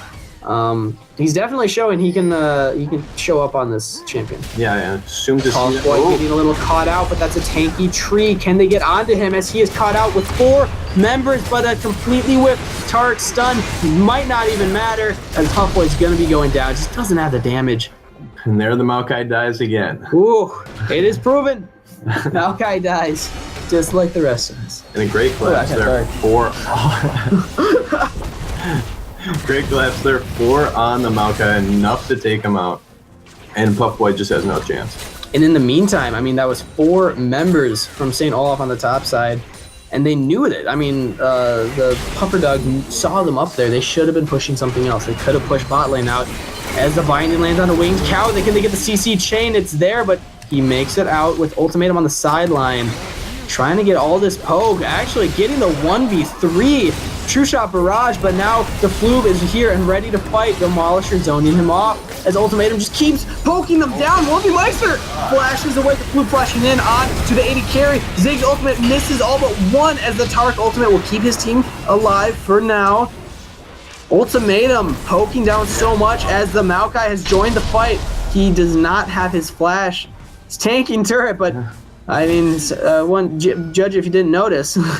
It was such a small engagement there with really no kills being pulled over, but I'd love to see the damage in that last thing. Ezreal playing that so well, so much poke going on the end of the team. Yeah, really, really confident in his ability to go in a 1v3 and just poke them down. And right now, he's getting a really bad space. He cannot defend his turret. He's got to get away. Ooh, team's there to back him up, but the turret goes out. Are going to get the turret and get out safely now with a 2 turret advantage as well as a 3k gold lead. Yeah, we'll see as we are in the mid game. This is where they need to win. If they let this go another 10 to 20 minutes, they might lose their control as they're already pushed in most of their lanes. But now the engagement for Winged Cow onto Swagnarok, and Wolfiemeister gets 1. Wolfiemeister might get away. And that was all Winged Cow right there with a little bit of Papa Dogger Dog. The Floob getting caught out now. That's not where you want to be. You're going down, but maybe take 1 with you as Papa Dogger Dog taking a lot of damage. Here's the stun. Can they get him out? Tarek ultimate is not available as he gets exhausted. They're just trying to slow him down for the kill. Will they get it? Ziggs ultimate picks up 1. and a 3-for-1 trade. And Wing Cow coming up massive in that game, so good in that fight, as well as all the roams we were talking about earlier. Now 4-2-3 on this Aurelian Soul, looking really proficient on the champion. And looking to take Baron. I like this call. You know, you pick up 3 kills. They're going to be down for a while. Rotate Baron. Even if you don't get Baron, you're going to cause somebody to come try to stop you, and you can maybe pick up another kill. GP ultimate is not up right now, so we can't look to steal it, and they're going to get this Baron.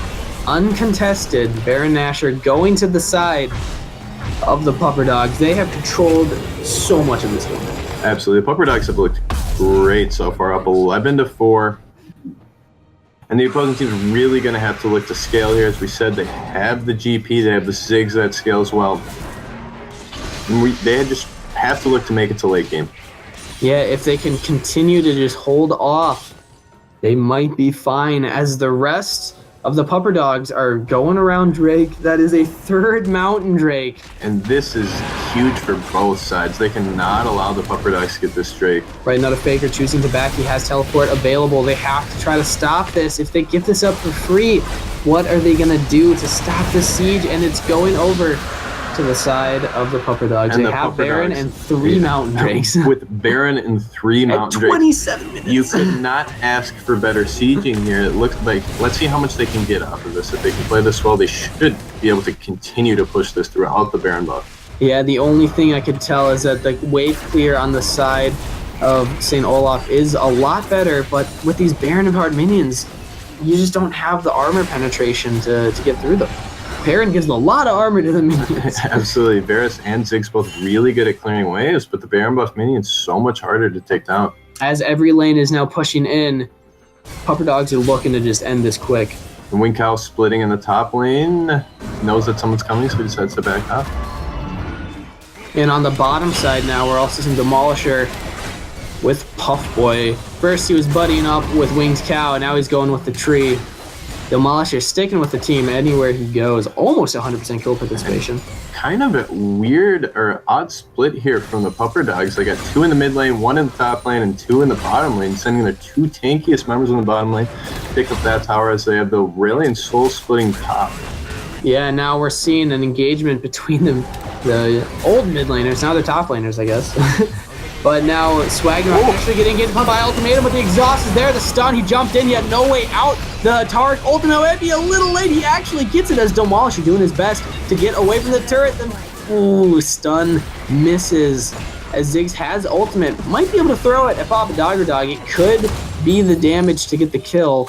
And Ultimatum gets a little aggressive there under turret, but does pick up the kill, so just a 1-for-1 trade there.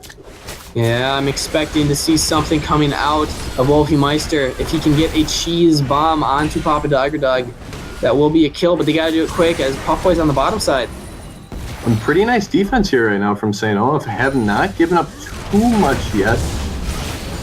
And top is pushing, bot is pushing. They can't keep having members mid. Yeah, they're just getting choked out. All the members from the Pupperdogs playing all the lanes so well, pushing in all these lanes constantly. Using this Baron buff incredibly, as Right Not trying to just distract Puff Boy saying, get away from the turret, but now Demolishes onto Wolfie Meister. He has the damage, he's tanky, but he hits like a truck as the Flube gets exhausted and rooted. Can they get anything for this? As Jim misses his stun on all but 1, and they might still be able to pick up 1 kill for this, but the Flube is nowhere near his turret. He goes down to Winged Cow, who's slowly tanking turret, flashes away as Ultimatum gets the turret and a really clean pickup. Yeah, Demolisher, they're going so aggressive. Bros under, they pick up a 2-for-0, and they're going to get so much more with this Baron. The Right Nut might actually get onto Puff Boy here. This could be the damage he needs, as the rest of the base is just falling apart. And these turrets going down so fast with triple Mountain Drake. And they want more. And Demolisher again onto the backline. Here's that Tarek ultimate. Can he get onto the... barely gets the gangplank with that ult, but now Demolisher just needs to snipe him a little bit. Ultimatum taking too much turret shots. Goes down, but it is an ace for the side of the Pupperdogs. Demolisher with another accurate Prey Seeker here, and they're continuing to push this in with these mountains. Going to get an inhibitor, and the only one, 2 members up here, Ziggs as well as the Zinzao. Yeah, we were saying all they needed to do was get to the late game. Well, we're getting there, but they're gonna struggle if they don't have a base. 11k gold down, that is a huge deficit. And this gangplank just can't quite scale. He has the Infinity Edge, he has the Trinity Force, two of the most expensive items in the game. That's why it takes so long for him to become relevant, but he's getting to that stage. Starting to get stronger, and Baron buff is gone, but that does not stop the Pupperdogs. They're going to continue to push this in. Going on to Puffboy, we're seeing Demolisher not doing as much damage now, but not taking any from the turret as Puffboy goes back in. They have no turret to defend them. Tarek has no ultimate, but they are backing up, and the Gangplank is slowing them down, trying to stop Puffboy. They just got to get onto one member. If they can pick up anything, Wolfmeister getting bursted by Puffboy. The ultimate exhaust is there, and the Flug getting the kill. Puffboy sacrifices himself for the squad there, going back in, letting the rest of his team get out. And all in all, they get so much for that Baron. Oh! True Shot Barrage almost takes out the 6 there, but they get so much for that Baron buff. They get inhib in the middle lane, inhib open in the bottom lane, as well as just one top lane tower left. And look at Demolisher. 16 out of 17 kills he's been present for, and he has not died once. 8-0-8 on this. He hasn't even finished his Tiamat. As Randuin's Dead Man's and Spirit Suits, that is a... As well as his completed jungler item, Cinderfold.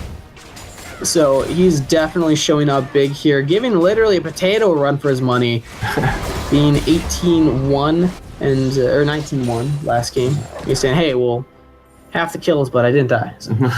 I get more kills with this. Actually, I don't know.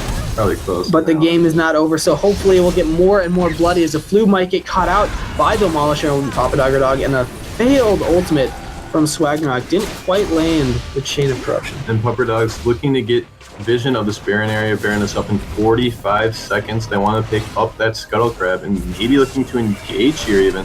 Oh, they can't quite land these Tarek stuns. It's such a hard skill shot. He's going to be right next to them, but also catch him out at the same time. Difficult to do as the rest of Pupperdogs just keep coming in. And Ultimatum, so confident in his ability to poke down the enemy team. Puffboy goes in with the Demolisher on the backline. Wolfie starts to flash away. The Tarek ultimate might save him as he actually goes down, unfortunately, to Demolisher, and the rest of the team is in a really rough spot. The Flu gets exhausted and goes down. Can't even get Pupperdogs in response. And this is Pupperdogs just stopping the base. And 4 down. This looks like it should be game here. They have super minions on the Nexus turrets. Only right native nut of Faker You got it. is up on the opposing team right now. And it looks as if it will be the game, but not yet, as Right Nut does not want to let this end. He's trying to do everything he can, but Puffboy, so tanky, he's got to hit the damage dealers as this Nexus is going down. And that, everybody, is game 3 of your night. Really exciting game. Valiant effort there from Faker at the end, but just really no chance. Great pickup by the Pupperdogs on the end. Good fight, picking up a 4-0. And we saw moments of greatness coming out from the St. Olaf squad, but they just couldn't quite get it. I mean, they couldn't get to that late game that they needed, and even if they had, I mean, it was so hard for them to fight all the roams and all the push lanes. They had no inhibs, no turrets. That game was over at 25 minutes, I'd say. Pushing their advantages so well. Once they get the Baron buff and the third mountain, it's so incredibly difficult to stop that siege. Yeah. And overall, really clean play coming out from the side of the Pupperdogs. We saw Demolisher, Winged Cow roaming so much in those early stages together. They were hip and got something for it every time. Looks so good on those early roams. They really have good chemistry together as a mid lane and jungle. And like we were saying before, look at Demolisher's stat line. 9-0-11 on this rec side, 20 of 21 kill participation. And looking at the damage dealt, he almost outdamaged Aurelian's soul. But look at Ultimatum on this. Ezra, we were talking about how he was so confident getting into the poke for most of that game and really unleashing the damage. Yeah, but on the side of the St. Olaf, they did have a lot coming out from Ziggs and Gangplank. Those were the two that they needed. What I'm surprised about is the Xin Zhao. He's supposed to be that aggressive early game jungler, but he just didn't quite get there. I mean, his items were so far behind. Yeah, his gold was ridiculously behind as well, but a lot of that was just him losing the early game jungle pressure. Yeah, the Xin Zhao pick did not look incredibly strong in this game. Maybe it's been well while they were testing or something, but did not look good against Demolisher in this Rek'Sai. Yeah. But overall, a good 3 games for the evening. Thank you all for stopping by. Once again, we are sponsored by Invade Gaming. Go check out their gaming apparel. Really cool stuff. Anything you want to sign off with, Money Trees? This is Money Trees. Great casting with you this week. That was fun.